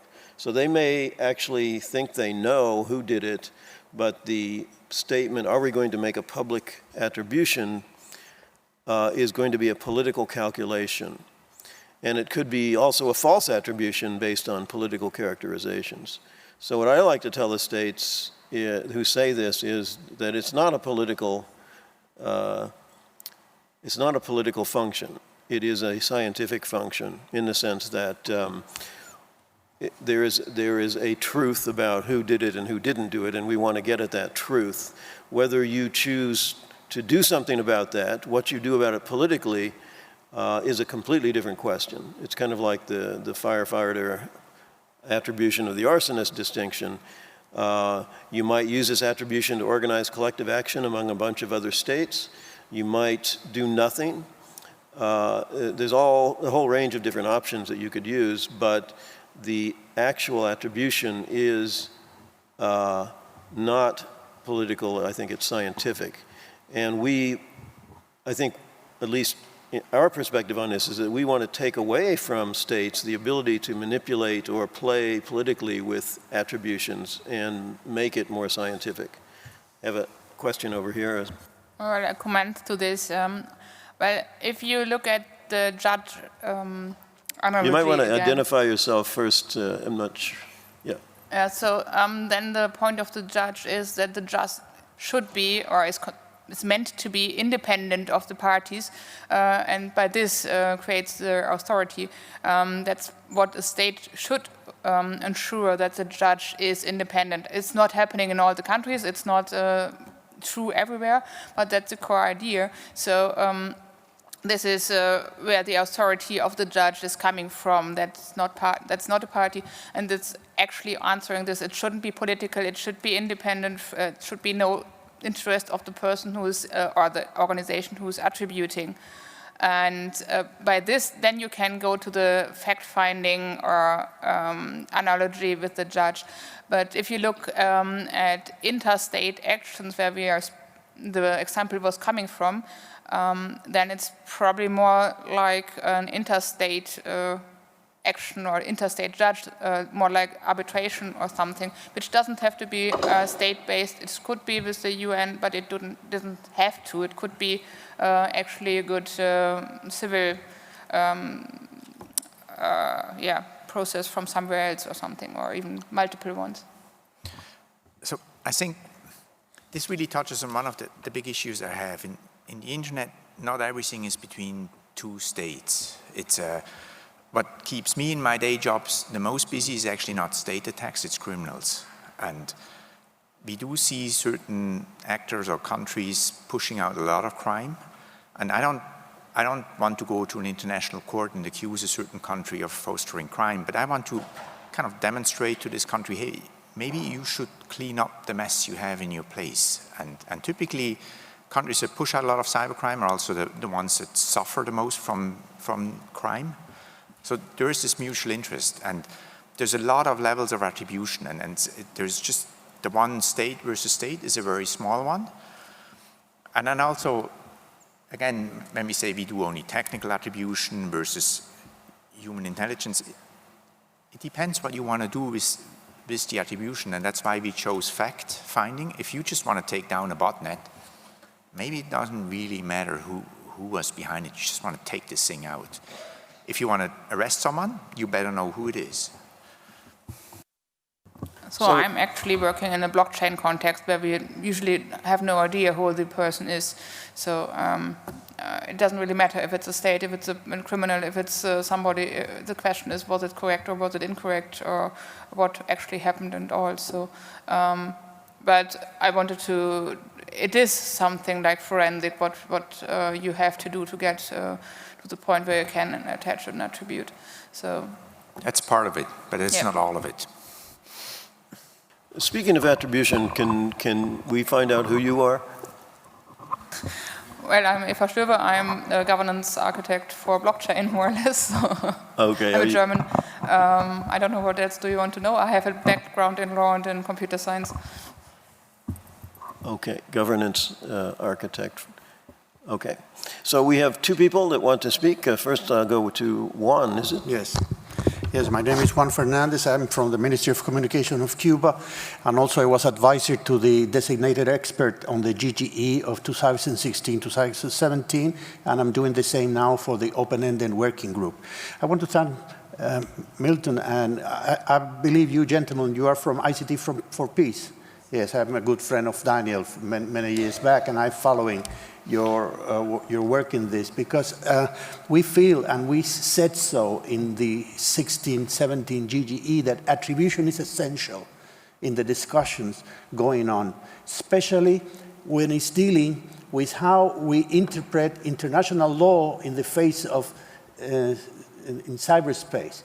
There's a big argument, and well, you will see it because Cuba contribution will be public, and also some other country has the same concern, that we have concerns when it was stated in the previous GGE that, by the way, it was closed groups and Cuba was not a member, so we have to take with a grain of salt what was agreed in the 13 and 15 GGE when they said that international law and the Charter of the UN applies in its entirety. When they put it in entirety, it's, in a sense, it gives the idea that it's as is. And we argue that in the case of Article 51, we have two main problems. First, it's when it's equivalent of an armed attack in cyberspace, the equivalent of armed attack in order to trigger Article 51. And then is the question that deals with attribution. Who is really the culprit for this attack? And in this, as you know, it's really in cyberspace is especially important because even in kinetic world, we are familiar with the false flag operations in order to trigger some counter responses. And this is more easily done in cyberspace, in which computers from one country are used from other country to attack a third country. We feel that that link with the possibility of invoking Article 51 is a serious threat to the international security in the world, not only in cyberspace, but in kinetic world. So having said that, I really appreciate the work you're doing, and we should put this topic of the attribution in top of the list. Having said that, I only want to say to comment, because I know this is a complicated way how to really do it. My first comment is that, as you may know, from the technical point of view or science point of view, attribution, the tools are getting more effective, and maybe it's not solved, but it's nearly being solved from a technical point of view. The problem that we have is that we have a sort of catch-22 thing, that the evidence that are acquired with those tools, those who gather them, either be states, their own forces of state, or either some independent organization that for profit do this, don't want to show it, because then show the capability, and that could trigger a way of circumventing, and it will create a sort of arms race in cyberspace of hiding and attributing. So we have a sort of catch-22. I mentioned during that 1717 GGE that maybe we should do something like an organization, as you say, independent, that function like a notary, like an escrow, in which the evidence are presented but are not disclosed. They only rule on the validity of that evidence. Of course, this is only one way of doing it. But whatever the way that you do it, then we have, as you said before, Milton, the science part. It's a science part. But then the rest of that goes from there is totally political, because the next one is trust. Because if this mechanism is not trusted, then how will we deal with denial? You mentioned these things that happen even in kinetic world, where is denial of evidence. So we have to deal with trust, and in that case, we will have to devise a way in which every country or every interest party should be represented in a way to ensure trust in the rulings. And even if that is achieved, there we have to think, or this institution, a way of dealing with denial. And that will be the end of this mechanism, because this mechanism is, you make the parallel of the court. You know, maybe you rule only the culprit, but it's not a sentencing court. The sentencing court should be United Nations or maybe this Security Council or whatever. It's out of the purview of this organism. So I again thank you very much. I'm sorry I don't have answers, more questions than answers, but well, it's a good, important work to do. You have raised a lot of interesting questions, so I'm going to try to summarize those, because I think they will feed into what other people said before I get to, was it you that had your hand up? Yeah, okay.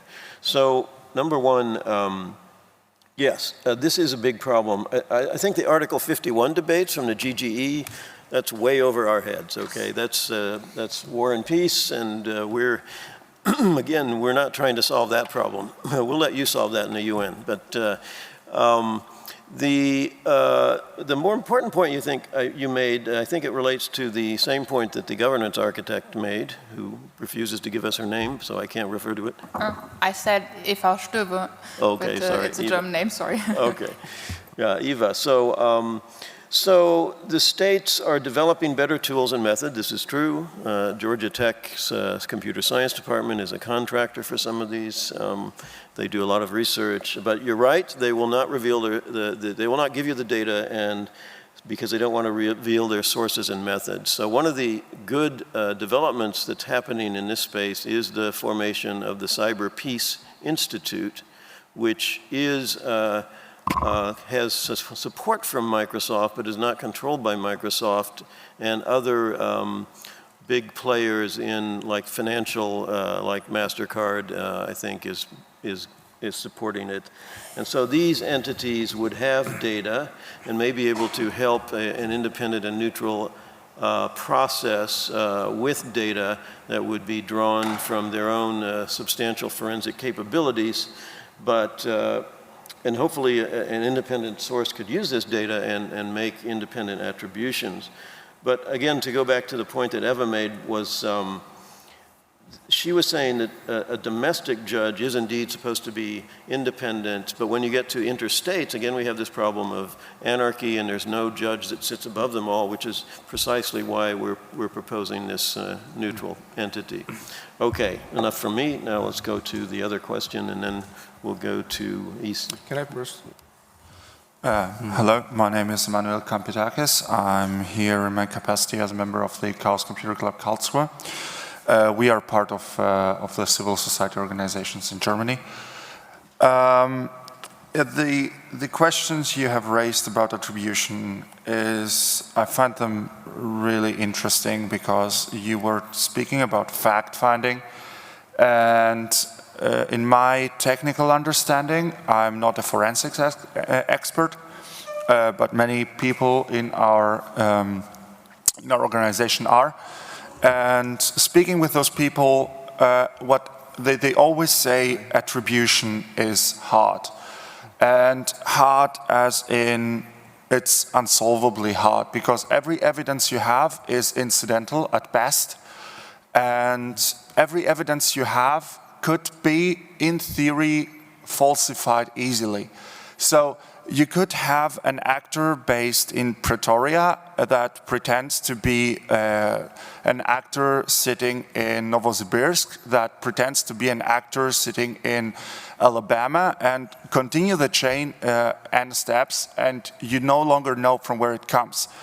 That in the backlight that NATO says that cyber attacks warrant retaliation, I think only thinking that you can attribute a cyber attack to a single actor, especially a state-sponsored actor, is a very, very dangerous way to go, and will jeopardize in the end the lives of humans in this world. And I think that it's aside from it may be that actor, I wouldn't go so far as to say it's a judge or an international organization that definitely 100% says it was actor XYZ. We see that as a very, very dangerous step. Thank you very much. So let me take this. I know that we always say attribution is really hard, and because in the internet you can claim to be a dog and no one notices and stuff like that. And in some cases this may be true. We have criminal gangs in the physical space that haven't been caught for years. We have criminal cases that have never been cleared out, and we'll have these in cyberspace, and we'll probably have more in cyberspace than we have in physical space.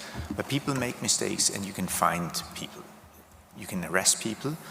And again, the confidence you need in terms of attribution will depend on the response you're going to give. If you're going to nuke the adversary, you better be really super sure. If you're just going to take down an adversary's infrastructure, maybe you need less. But the fact is, you can do a lot of technical attribution, and then moving from the technical to the human attribution, i.e. finding the player behind it, that's going to be a challenge. But again, it's not only states versus states. In many cases, it's crime. It's maybe I've dealt with incidents where the entire infrastructure of the company I work was taken down, and we could do attribution, and it turned out it was a student that did an experiment he shouldn't have done. We're not going to nuke him, but it was good to know what was happening, because it actually de-escalates. We can say, hey, this was only a student, this was not a state-sponsored action. If we talk about norms, if we talk about cyberspace is not free of law, then we need to be able to kind of find out who the actors are. And I think governments today have an interest in keeping everything nebulous because it gives them the opportunity and the possibility to do all kinds of things they would never ever do in physical space. So yes, it is hard, but no, it's not an unsolvable problem. It's unsolvable if you want to have it in every case, for every act, for every operation. Your mileage may vary. But we need to move forward, and that's the whole point of this network, that we actually have not just one entity with a vested interest saying it was actually that guy over there, and that guy over there says, I don't believe you. It's a community of peer-reviewed organizations saying, yes, we agree, this is a solid analysis, and it's very, very likely that it was that actor, and it was not this one. All right, we have our queue for speaking is getting very large. So I know I have EC Choi, is that right? Yeah, and wait, don't go yet. Then we have James Gannon, and then what is your name? Torsten. Torsten. We have Mart. Andrew. Wait. Okay, so this gentleman with the mustache back there, what's your name? What? Vladimir. Okay. You have Andrew Konak, right? And then I forgot your name. Tell us your name. Hong Jiawen from China. Okay. And we got Martin. Okay. All right. Yeah. Okay. Okay, so that's 1, 2, 3, 4, 5, 6, 7 people. And then we have Eva again, so that's 8. So keep in mind that we have about another 40 minutes. Actually, we only have 20 minutes, but I'm assuming we can just overstay our thing here. But go ahead, keep it brief. Thank you. Hi, my name is Choi from South Korea Internet Governance Alliance. I have the opportunity to give a talk at APNIC meeting in Chiang Mai, Thailand several months ago. I covered the issue how our IP address and cross-border cooperation is important to resolving cyber attribution challenges. But I happened to meet a guy who is work for the attribution in Thailand. But it's not exactly based on Thailand. But he said that when I introduced some kind of Sony attack from North Korea, and he said the attack got through the Thailand, and then it took a lot of time to trace up who did it, and then there's so many very vague connectivity, and then the evidence according to his knowledge, to get connected to several facts and evidence and clue, it took a lot of time. And then my point is that how we cut it down, the kind of the inefficiency. The attribution comes with very much intolerable inefficiency. That's the point I want to make. And when it comes to norm, and second point is that when it comes to even though there is no cyber norm globally when it comes to attribution, my point is that what if there is norm, how can we carry it out? Because I met so many technicians in APNIC. There's so many IP addresses, but IP address does not comply with any physical jurisdiction cross-border at this moment. IP address is just numbers, but nobody knows where is exactly this number located at physically. What if it's just IP address just changed by some tools, moving IP, anything? IP address can be manipulated, can be hidden. This is exactly the biggest issue of the cyber attribution must solve, because IP address is very much unclear and manipulated and does not comply with any jurisdiction. And even though, for example, South Korean authority have some authority to carry out some attribution process in this southern area, but the IP address does not match with the inside of South Korea. That's the biggest issue today. And then I want to ask kindly about your opinion about this very tricky question. Thank you. Well, IP addresses are assigned to particular internet service providers, so typically we know what block of numbers is given to which ISP. There are various ways of spoofing them. There are various ways of unraveling how they are spoofed. This is not, again, an unsolvable problem. Let's go on to James Gannon. Thanks, Milton. James Gannon. I work on security policy within critical industries. So a couple of quick points and then a question or a challenge maybe. So first of all, states may want to be the main actor doing attribution, but the reality is at the moment most attribution is done by private sector organizations. Secondly, talking about interstate and state-to-state attacks, with the exception of maybe 4 state actors, the private sector is by far more sophisticated and advanced. If you look at some of the cybercrime actors out there, they're by far the best paid and most capable threat actors out there at the moment.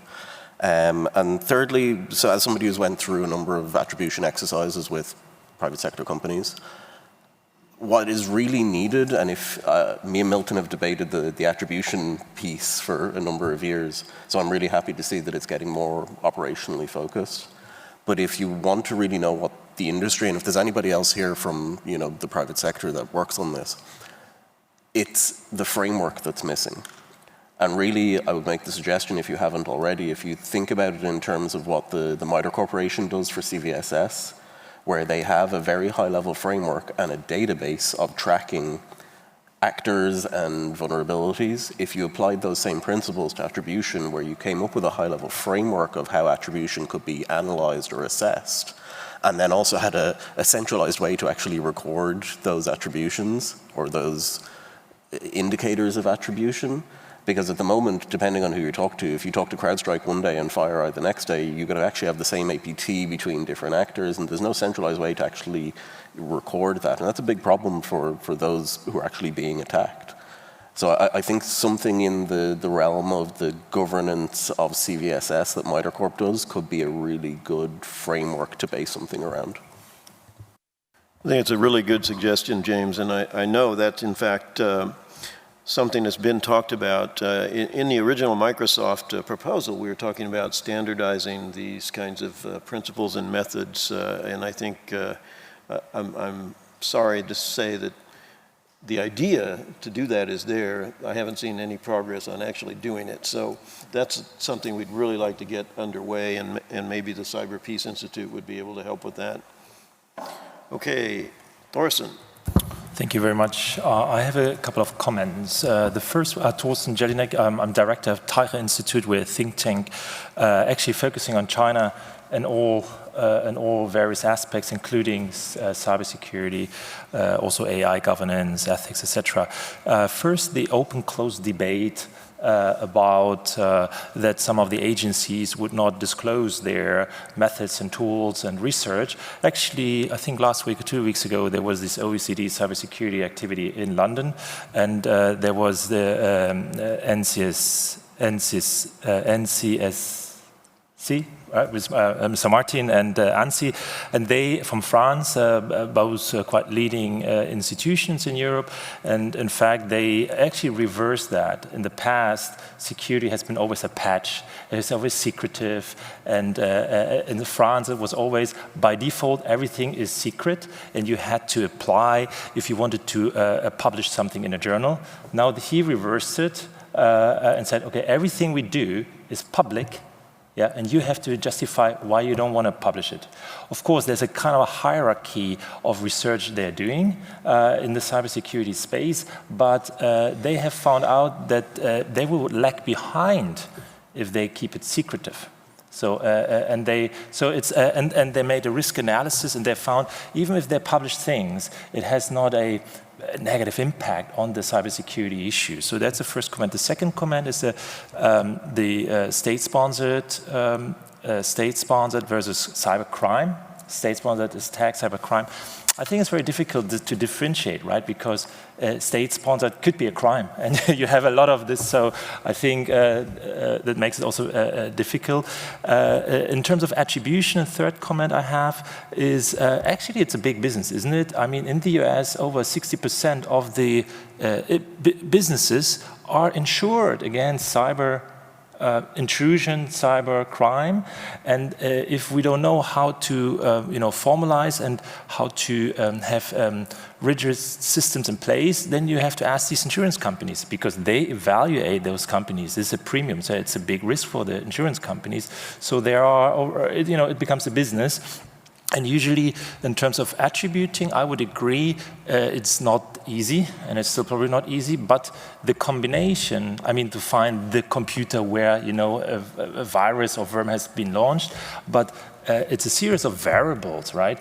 What kind of attack it was, and what did they want to achieve, etc. And then with these variables, it becomes quite clear who's behind that, if it is about a state-sponsored activity.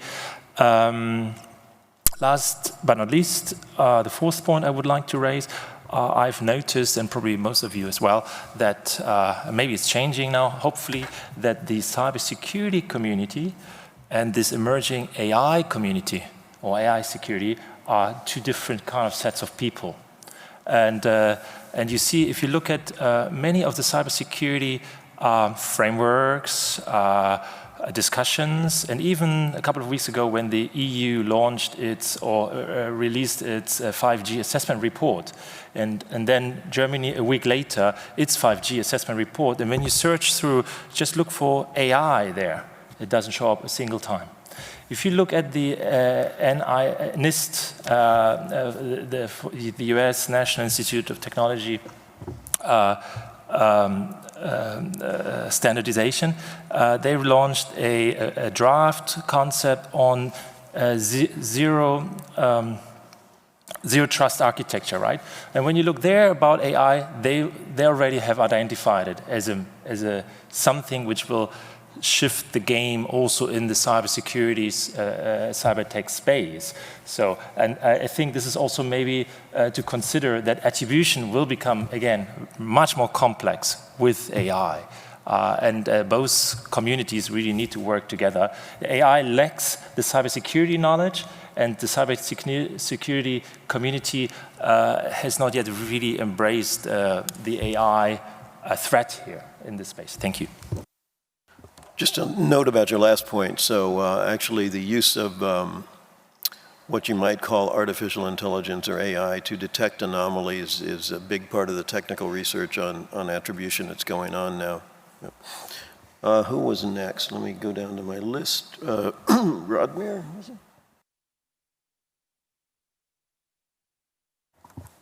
Thank you very much. I have a brief question about the trust. As you know that there has many countries, they have developed their attribution capabilities. And if we have established such a impartial attribution system, how can we deal with the countries with the already have the attribution capabilities? Since they can have their own reports on attribution, and I think that sometimes it goes against with the results that's our impartial systems. I think I would like to hear about your opinion on how we deal with the issues, the system and the countries. Just a very brief answer. Ideally, they would join the network. If they choose not to do so, you have to live with the fact that someone else has a different opinion. Hopefully the network actually is trustworthy enough so that that opinion, based on facts, overweights. And I mean, that's the whole point, that we stop saying, it was you, no, it was you. Yeah, that's an excellent question, and I think that's precisely the problem we're trying to solve, is that every state is developing its own attribution capability, and ultimately they probably won't just abandon them, they will have their own, but there will be kind of a shared space in which these attributions can be made jointly. So, Andrew.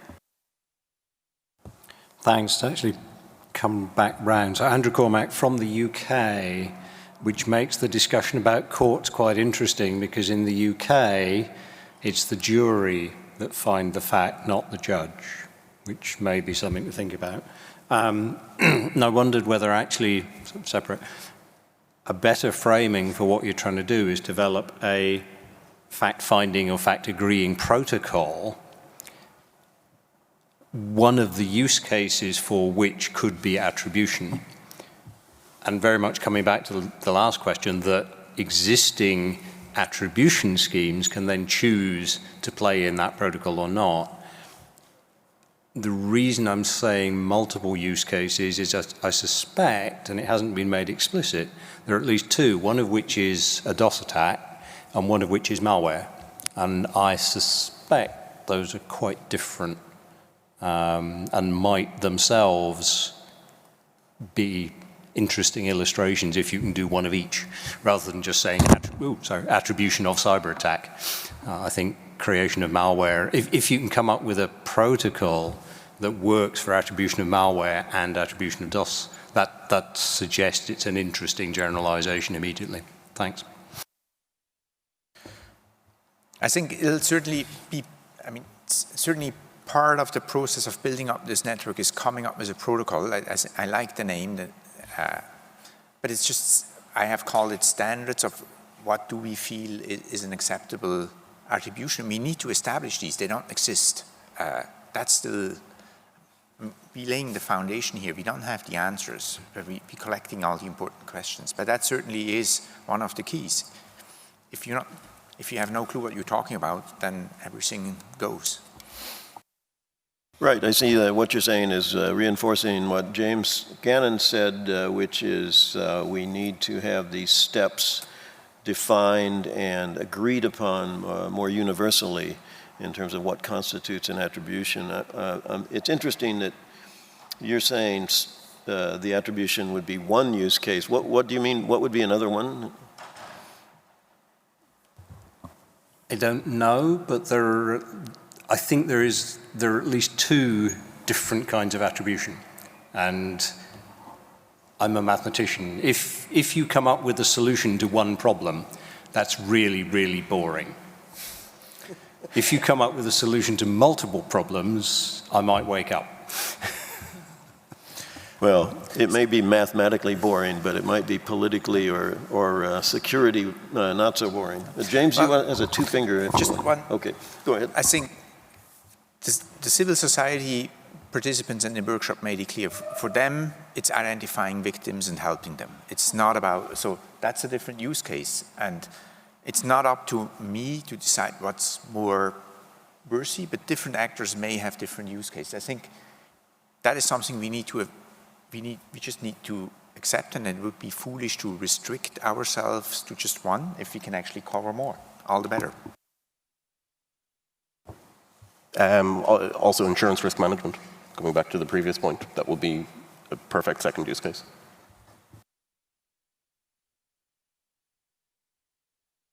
Do we have a Martin? That's okay. Martin van Hoornbeek with the Forum of Incident Response and Security Teams. First of all, thank you for the great session. One thing I wanted to ask about is to what degree you've already been able to work through openness of evidence. And the reason I ask is because one of the biggest challenges today with attribution is actually contestation. Pretty much every attribution that happens is contested. And that can happen by the commercial sector because they have some benefits at showing that they're smarter. It can be a state who has some benefit at reshaping the narrative and show that they're not at fault. And the way that you typically deal with that is by making a lot of the evidence open. So attributions that have, for instance, indictions attached to them tend to get a lot more value than attributions that go without. Now, the problem there is that when you're investigating an incident that is, let's say, one state attacking another one, you can probably get access to evidence that you can share in some way. When you're investigating an incident that involves a human rights defender, for instance, sharing some of that information can actually put the individual at risk. So I'm just wondering, it's a very thorny issue and there's no good solutions, but I'm curious if there's already been a lot of work there.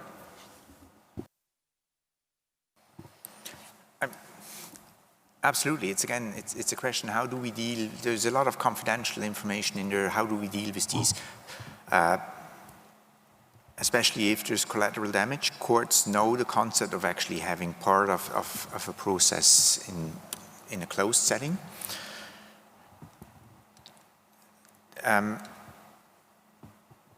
I can't really answer this question in its full entity, but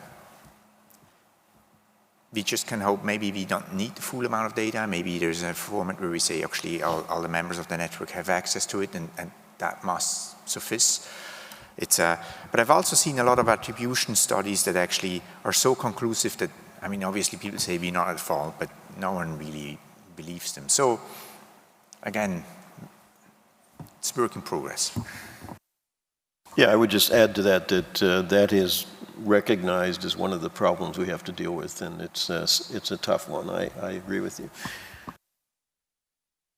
Eva, you were up and probably was... Vladimir was... Oh, Vladimir, I'm sorry. Yeah. I knew I missed a name in there, so Vladimir, go ahead.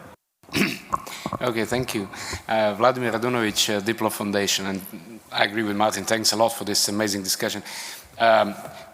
First point is, usually when we think about the consequences, and we discussed it also with Serge some time ago, we think about big power. So whether the US is going to fire back against whoever, or whether China is going to do that. But actually, the small countries in the regions which are very tense, like Africa, Southeast Asia, or Asia, or even Balkans, if you wish, they will be more and more using cyber for pointing fingers. And if there is no methodology or a clear understanding how this is done, the level of mistrust and even the conflicts can actually explode around the world. So we're not just talking about the big powers. The consequences can be much bigger.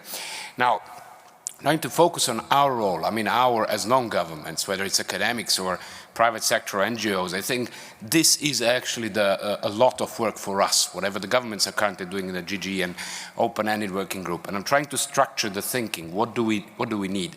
The first one is the framework for data and evidences collecting and so on. And we've discussed the problems of that, where something is business, something is secret and so on, but how do we make a trusted framework where the evidences can be shared, collected, and hopefully the Cyber Peace Institute could be the venue for that, but we need to find the buy-in of all the parties. Why would they actually share?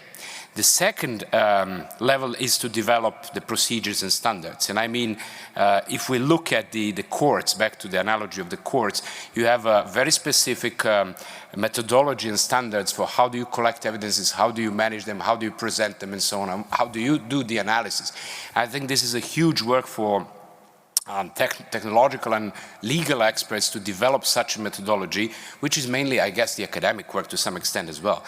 And the third one is actually the ability to provide some sort of, as Martin also mentioned, the ability to explain or respond to an accusation, which is a political aspect. So do we have a mechanism like you would have in a court that you can actually say, contest the decision and say, no, this is not me, let me explain. Now that is again a political level, but I think the role of the scientists there to suggest the jury or the judge is again our role. So I would like to underline that this is actually the role of us, and let's try to move on with the academic and expert discussions, at least on these three lines, and we can do a lot while the governments are discussing the political levels. Thanks. Yeah, those are all very good suggestions. I think, again, our model was sort of the scientific process, and in that process, the contestability or debatability of the conclusions should be open. So you should be able to contest and say, yeah, it wasn't me, and here's what we're saying, and that should be taken into account. I like that addition to the discussion, and yeah, we've, I think, seen several suggestions that we need a framework for collecting and sharing the data and a methodology for arriving at the conclusion. All right, Eva, you will be our last. We have just run out of time according to that timer over there, but I don't think anybody's going to chase us out, so we will need to wrap up. So go ahead, Eva. And so I try to make it short. I don't think that it's always necessary to actually have one person to point to, or one state, or one individual, or something. Sometimes it's just also sensible to say, well, it's not clear, we don't know, but there's some probability, or maybe nothing, but even then we can establish that something happened, and what were the risks and damages involved in something, and who is the probability to look at, but to establish that other answers are less likely. All right, so to wrap up, we would like anybody who's seriously interested in helping us do this to give us a card, and we will put you on a mailing list. And otherwise, I think we're done, and I appreciate you all participating. Thank you.